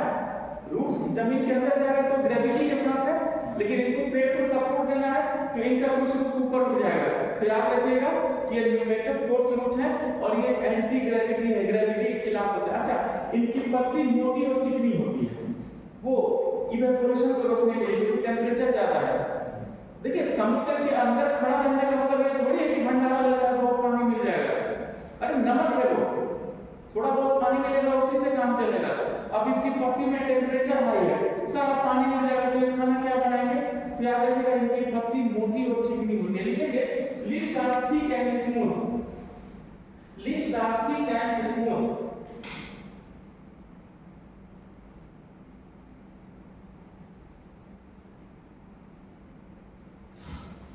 अच्छा, अब सबसे इंपॉर्टेंट पॉइंट मैं आप लोगों को बता रहा हूँ, जहां पर मैंग्रोव का जंगल होता है वहां ऑक्सीजन की कमी होती है। जहां का मैंग्रोव जंगल होता है वहां ऑक्सीजन की क्या होती है, कमी होती है। क्यों? क्योंकि एक तो पानी और कीचड़ मिक्स है, ऑक्सीजन ऐसे ही नहीं, उस पर ये पेड़ पौधे उतना काम नहीं करते, इसलिए यहाँ ऑक्सीजन की क्या होती है, कमी होती है। तो इसका मतलब ये तो पेड़ ही मर जाएंगे, इनको इनका जड़ बचाता है। इनका कौन बचाता है? इनको इनका जड़ बचा देता है। लिखेंगे कि where mangrove is found, where mangrove is found there lack of oxygen, where mangrove is found, where mangrove is found there lack of oxygen, where mangrove is found there lack of oxygen. That's why extra roots found, that's why extra roots found called adaptive roots, called adaptive roots, adopt कर लेते हैं, called adaptive roots, adaptive roots. Okay ना, अब ये जो characters बताया ये समझ गया, और वहां मैंने नोट्स में पूरा आपको बता दिया। इन दोनों को ऐड रखिएगा, तो इस पर अगर फुल क्वेश्चन आएगा और आपने इस तरह से सारे पॉइंट्स लिख दिए, इसी पर नंबर उठेगा बच्चे, क्योंकि आपने कुछ भी नहीं छोड़ा। अब लिखिए classification of mangrove, classification of mangrove, classification of mangrove, classification of mangrove, classification of mangrove लिखेंगे। it is found in high temperature area, it is found in high temperature area, it is found in high temperature area means both side of equator, it is found in high temperature area means both side of equator, it is found in high temperature area means both side of equator, means both side of equator, यानी equator के दोनों तरफ। याद रखिए यहीं पर गर्मी होगी तो इक्वेटर के दोनों तरफ मिलेगा, यहाँ टेम्परेचर भी ज्यादा होगा और ह्यूमिडिटी भी ज्यादा होगी। लिखेंगे temperature and humidity both are high here, temperature and humidity both are high here, temperature and humidity both are high here, okay, and generally in tropical subtropical area, and generally in tropical and subtropical area, generally in tropical and subtropical area. तो generally ये area कैसा होगा बच्चे, tropical area होगा या सब tropical area होगा। ठीक, अब लिखिए रेड मैंग्रोव, लिख के टेस्ट कर दीजिए रेड मैंग्रोव। अब मैंग्रोव का क्लासिफिकेशन कर देता हूं, रेड मैंग्रोव, रेड मैंग्रोव अच्छे से कवर रखिएगा, इंपॉर्टेंट ये सब रेड मैंग्रोव। ओके, अब सुन लीजिए रेड मैंग्रोव क्या होता है, लाल जैसे दिखेंगे, ये सबसे ज्यादा नमक टॉलरेट करते हैं। रेड मैंग्रोव क्या है, सबसे ज्यादा नमक को टॉलरेट करते हैं। लिखेंगे दे tolerate maximum salinity, they tolerate maximum salinity,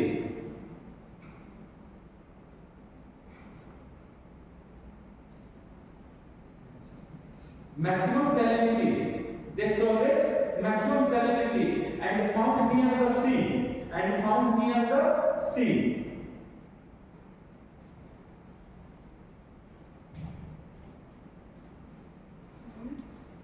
Okay, found near the sea.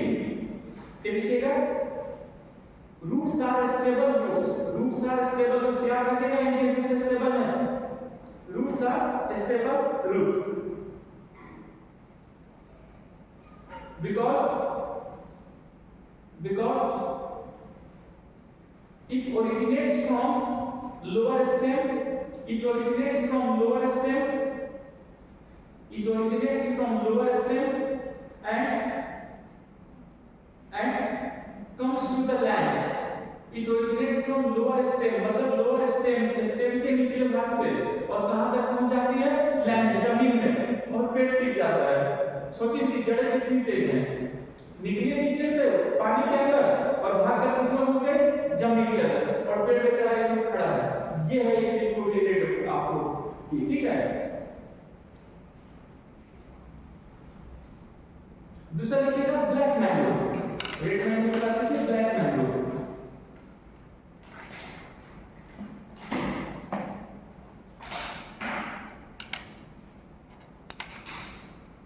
लिखिएगा they also can tolerate high salinity, they also can tolerate high salinity, they also can tolerate high salinity, ये भी high salinity को tolerate कर लेते हैं। they also can tolerate high salinity, okay, they keep a special type of respiratory roots, they keep a special type of respiratory roots, respiratory सांस लेने वाली जड़, respiratory roots.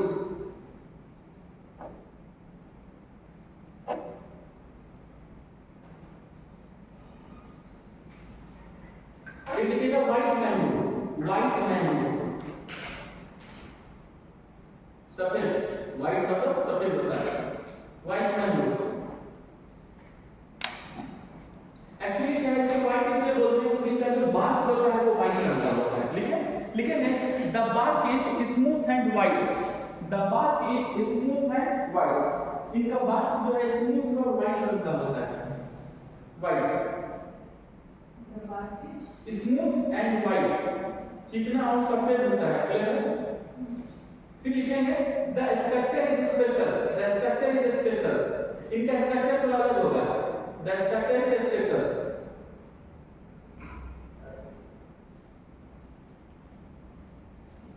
Structure is special, मतलब इसका स्ट्रक्चर थोड़ा अलग दिखेगा तो आपको इनको पहचान में आएगा ये क्या है, सफेद। फिर जनरली कोई लाल वाला नहीं मिलता है आपको, ठीक है। नेक्स्ट लिखिएगा button would mango, button would mango, button BUTTON, button would mango.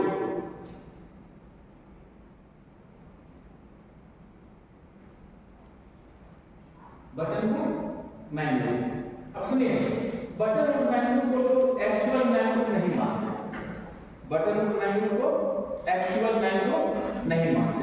तो याद रखिएगा अगर क्वेश्चन पूछा गया कि कौन सा मैंगो एक्चुअल मैंगो नहीं है तो क्या बोलिएगा, बटन वुड। लिखिएगा it is not considered as actual mango, it is not considered as actual mango, it is not considered as actual mango, it is not considered as an actual mango, okay। फिर लिखिएगा it is like a shrub, झाड़ी की तरह होता है, it is like a shrub,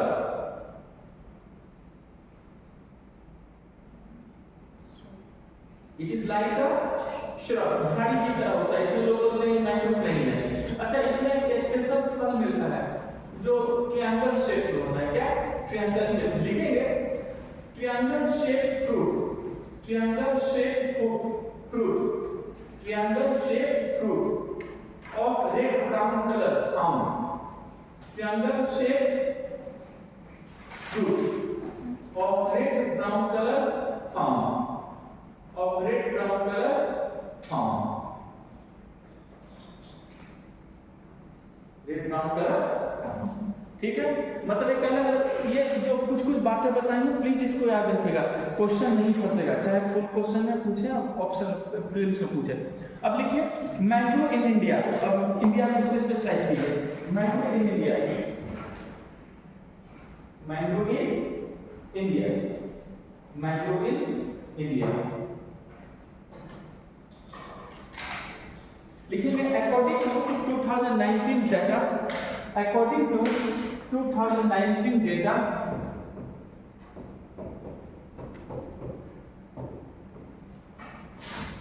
according to 2019 data 4975 square kilometer, 4975 square kilometer। फिर लिखिएगा it is full of biodiversity, it is full of biodiversity,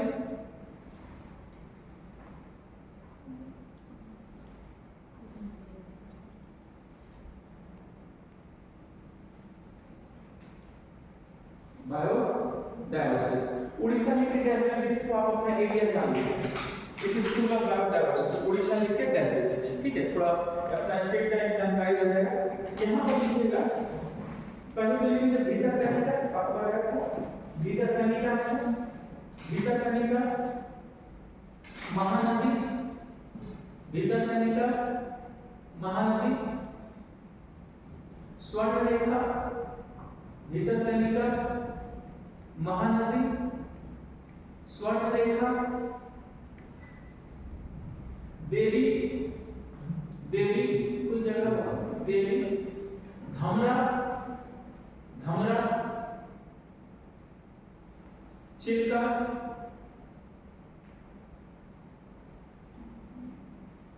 Chilka,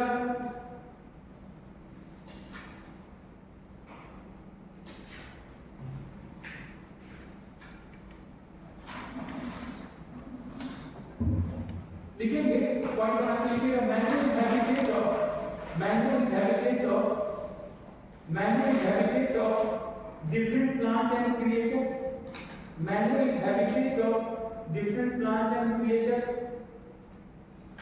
mangrove is habitat of different plant and creatures,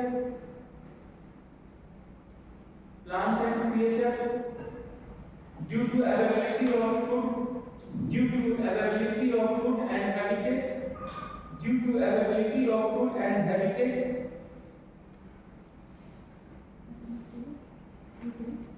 due to availability of food and habitat, मतलब खाना भी मिलेगा और रहने के लिए 2 BHK भी मिलेगा। तो सब इसमें और वो तो मिलेगा वो केगा, इसको कोई फर्क नहीं पड़ता, कहीं पर भी हो ये जाए नहीं जाएगा क्रैप। ओके, फिर अच्छा एक चीज याद रखिए, इसमें बैक्टीरिया भी मिलता है, वायरस भी मिलता है, फंगी भी मिलता है।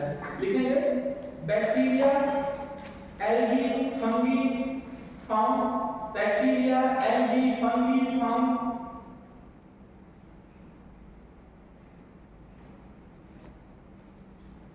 Sea grass also found, sea grass भी मिलता है, सी ग्रास ऑल्सो फाउंड।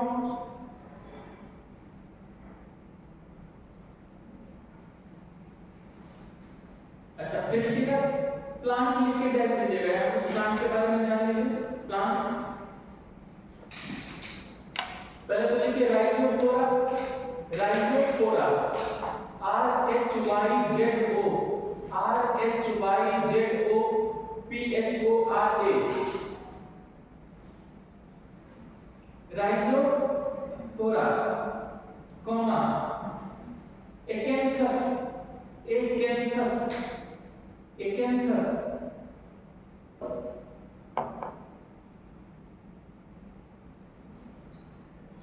एजीसीरस, एजीसीरस,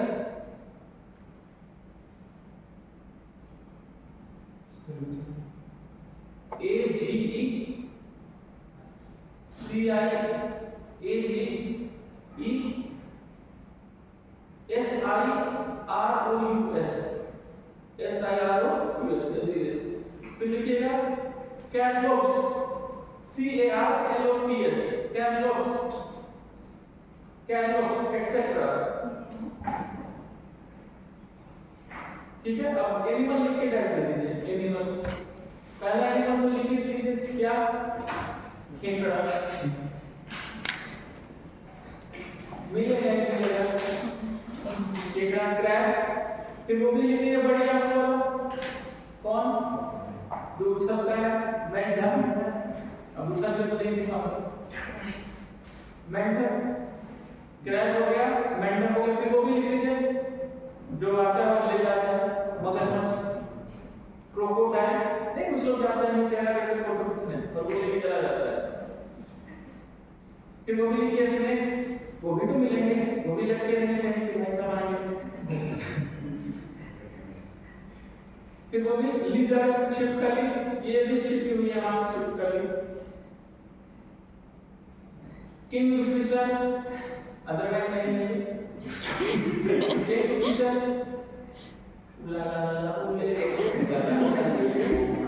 ऐसा बोलता है किंगफिशर, अरे वो बर्ड होता है किंगफिशर, वो ब्रांड वाली बात नहीं कर रहा हूं।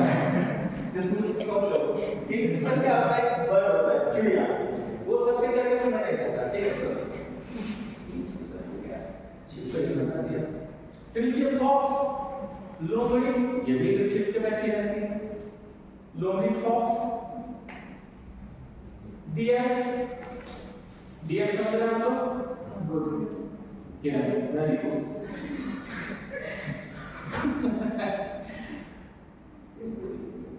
हाँ, बोल B-O-A-R, आपको तो बोल समझ में आया? B-O-A-R, अच्छा हाँ बोल आया समझ में किसी को? B-O-A-R मैंने कह दिया तो बोल, वो वाला बोल नहीं है कि सब बोल हो रहे हैं, वो वाला बोल नहीं, बोल B-O-A-R नहीं पता ना बोल क्या होता है? बोल क्या? बिग, जंगली बिग, हाँ बिग तो सुअरिया वाला नहीं, जंगली वो नहीं उसका वो, अरे ये बहुत खतरनाक होता है। मैंने एक ऊंचाई पे पहाड़ पे मैं गया घूमने के, तो वहां पे मैंने जंगली को देखा, पूरा कटा फटा हुआ है ऐसे ना, खींच खींच के से बोला से जंगली सुअर का एरिया है, बिग का एरिया है, और अब हम लोग क्या आने का टाइम है ये बताने वाले भागा लौट रहे हैं, समझ में आया? उठा लिया। चलिए यहाँ तक समझ में आया? उसको क्या बोलते हैं? बोल, जंगली सुअर से मिलेंगे और चीर के बैठा रहेगा मैंग्रोव में कि कोई आएगा घूमने। चलो गुड, जीवन बता दिया, टॉस बता दिया ना आपको, बंदर, मंकी, ये तुमने ये भी नहीं लगा है वहां पर।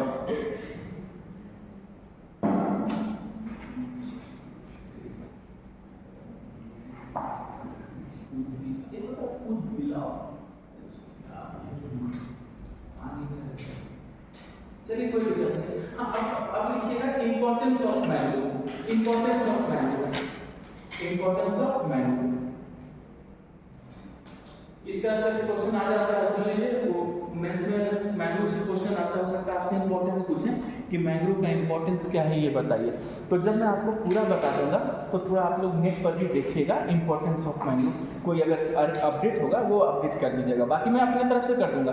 पहला इंपॉर्टेंस लिखिएगा, ये हैबिटेट और फूड देते हैं दूसरे लोगों को, लिखेंगे they provide habitat and food, they provide habitat and food, they provide habitat and food, habitat and food,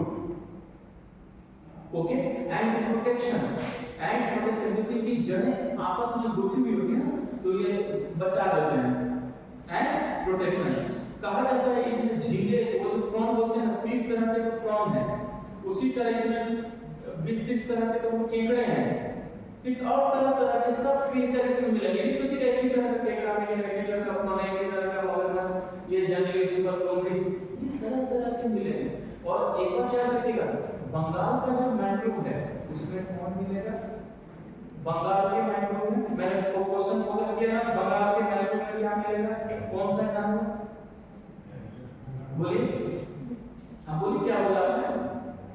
tiger. Definitely आपने सही जवाब दिया, but it's not only tiger, royal Bengal tiger. क्या बोलता है उसका नाम भी है रॉयल बंगाल टाइगर, या बंगाल टाइगर बहुत रॉयल होता है, इधर वाला नहीं जैसे तो कोंकण वाला दिखता है, ये ओरिजिनल है।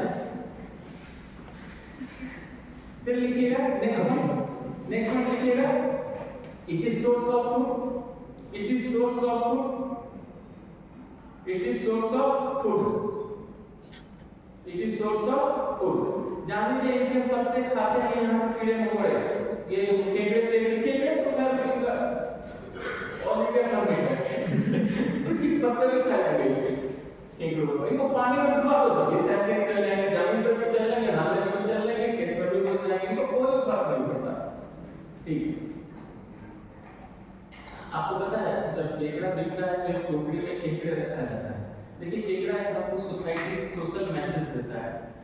जब भी केकड़ा बाहर निकलता है तो उसके पीछे दूसरे केकड़े भी निकलते हैं, हर एक केकड़ा दूसरे केकड़े के पैर को पकड़कर ऊपर उठता है, इसका मतलब हर एक केकड़ा दूसरे केकड़े के पैर को खींचता है, इसलिए केकड़ा कभी भी आजाद नहीं होगा। ये केकड़े की खूबी, वही कहा जाता है केकड़ा नहीं बनना, don't try to be crab, जो अपने ही लोगों के पैर को खींचे, इसलिए केकड़ा निकल नहीं पाता, बोल सकते हैं लोग।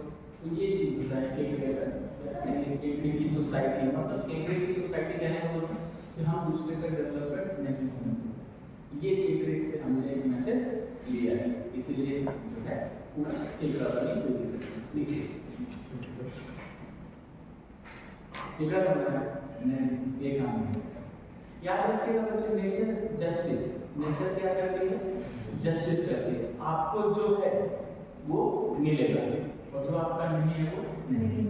इसलिए नेचुरल जस्टिस पे बात की। आप अपना काम कीजिए। मैंने हमेशा आपको ज्ञान दिया, कल भी मैंने कंसंट्रेशन बढ़ाने का ही ज्ञान दिया था। किया है आपने उस तरह 1 घंटे वाला कुछ फायदा लगा है? करके देखिएगा जरूर। मैं तो आपको बता रहा हूँ, मैं सब कंसंट्रेशन हाई करने का तरीका है। मेहनत इसी को कहते हैं बच्चे।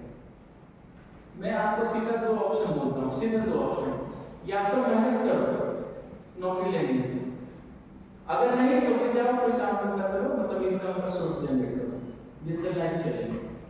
दोनों काम की ईमानदारी, पढ़ो तो ईमानदारी, ऑनेस्टी, नहीं पढ़ो तो ऑनेस्टी, क्योंकि नहीं पढ़ना भी एक ऑनेस्टी है। कम से कम अपनी लाइफ को एक्सप्लोर नहीं करोगे दूसरे क्षेत्र में आगे बढ़ो। लेकिन अगर पढ़ लो बच्चे तो फिर पूरी मेहनत करो, सिलेक्शन होना चाहिए, चाहे किसी भी तरीके से होना चाहिए। FEAR, फियर, फियर मतलब डर नहीं, फीमेल इकोनॉमिक एक्टिविटी रेशियो जो भारत में बहुत कम है, उसको बढ़ाओ। WPR, वर्क पार्टिसिपेटरी रेशियो, वो भी भारत में बहुत कम है, उसको बढ़ाओ। तो ये 2 ही चीज होगा, या तो जमकर मेहनत कीजिए, या अगर नहीं पढ़ रहे हैं तो फिर दूसरा काम कीजिए, लेकिन उसमें भी ईमानदारी से। समझ में आया? यही 2 काम करने हैं और लाइफ में कोई ऑप्शन नहीं होता। ठीक, गुड। चलिए, ये आपने पढ़ा कि आपने लिखा चाहिए तो किसी का सोर्स है,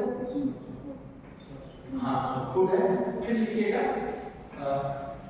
अच्छा हाँ, एक चीज आप याद रखिएगा, आपके इकोसिस्टम के लिए क्या इंपॉर्टेंट है, ये जो सन की अल्ट्रा वायलेट रेज आती है ना, उससे ये बचाता है। ये बहुत इंपॉर्टेंट बात है, लिखिएगा, नेक्स्ट में लिखिएगा, ठीक है। पहले आपने क्या लिखा था? हैबिटेट। दूसरा मैंने आपको क्या बताया था? क्या लिखा था आपने? Source of. तीसरा लिखिएगा natural water purifier, natural water purifier, natural water purifier, natural water purifier. समझ में आया? ये क्या है बच्चे? वाटर प्यूरिफायर है। जब समुद्र का पानी टकराता है तो इनकी जड़ें उस कचरे को क्या करती हैं? साफ करती हैं। तभी तो जो अंदर क्रिएचर छिप कर बैठा है होगा, उसको पीने के लिए पानी और खाना तो मिल रहा है। तो भूलिएगा नहीं, मैंग्रोव जो है वो नेचुरल प्यूरिफायर है, आपको साफ पानी देता है। नेक्स्ट में लिखिएगा, it absorbs UV rays, it absorbs UV rays, it absorbs UV rays, यानी ये यूवी रेज को एब्जॉर्ब करती है।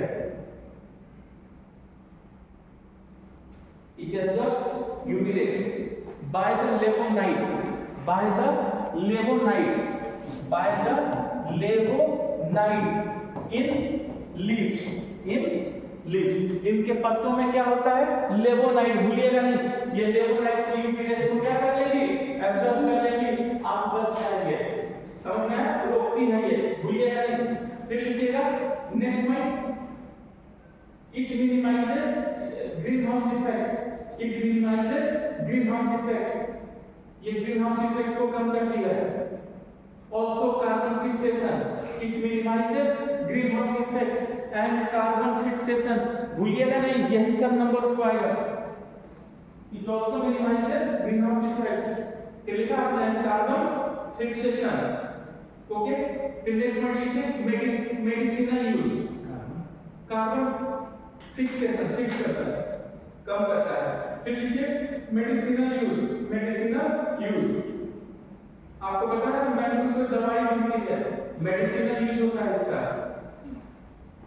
फिर लिखिए it remove water deposit, it remove water deposit, it remove water deposit, it remove water deposit, sorry हाँ water deposit, जो पानी में डिपॉजिट करता है कचरा, उसको रिमूव करता है। हाँ, फिर लिखिए it protects coastline, it protects coastline, coastline को बचाता है, इट प्रोटेक्ट्स कोस्ट लाइन। फिर लिखिए इट कंट्रोल्स फ्लड, फ्लड को कंट्रोल करता है, फ्लड। फिर लिखिए it is natural conserver, it is natural conserver।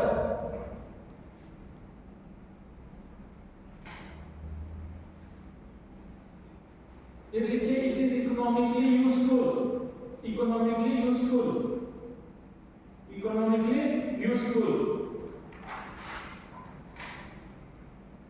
Economically useful. 1 ton mangrove, 1 ton mangrove is equal to 5 ton coal। 1 ton mangrove is equal to 5 ton coal। 1 ton mangrove is equal to 5 ton coal। कुछ समझ में आया? 5 ton कोयला जलाते हैं, उसके बदले कितना जलाना है?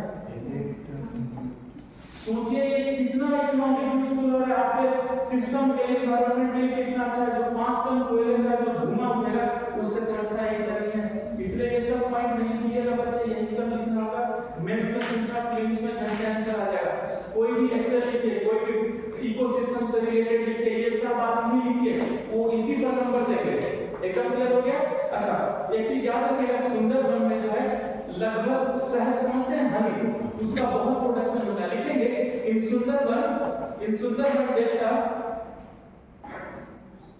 इन Sundarban delta 111 tonne, in Sundarban delta 111 tonne, in Sundarban delta 111 tonne honey produced।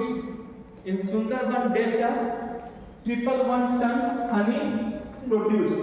कितना हनी प्रोड्यूस करता है बच्चे? 111 टन, 111 टन सुंदरबन। तो सोचिए कितना ज्यादा इसका इकोनॉमिक यूजफुल है। इसके पत्ते से मेडिसिन बन रहा है, ये कोस्ट लाइन को बचा रहा है, पानी फिल्टर कर रहा है, आपके रहने के लिए घर जगह सब दे रहा है, तलछट को रोक रहा है, जमीन को बचा रहा है। इसलिए मैंग्रोव बहुत इंपॉर्टेंट है। पूरी बात समझ में आ गई? Thank you.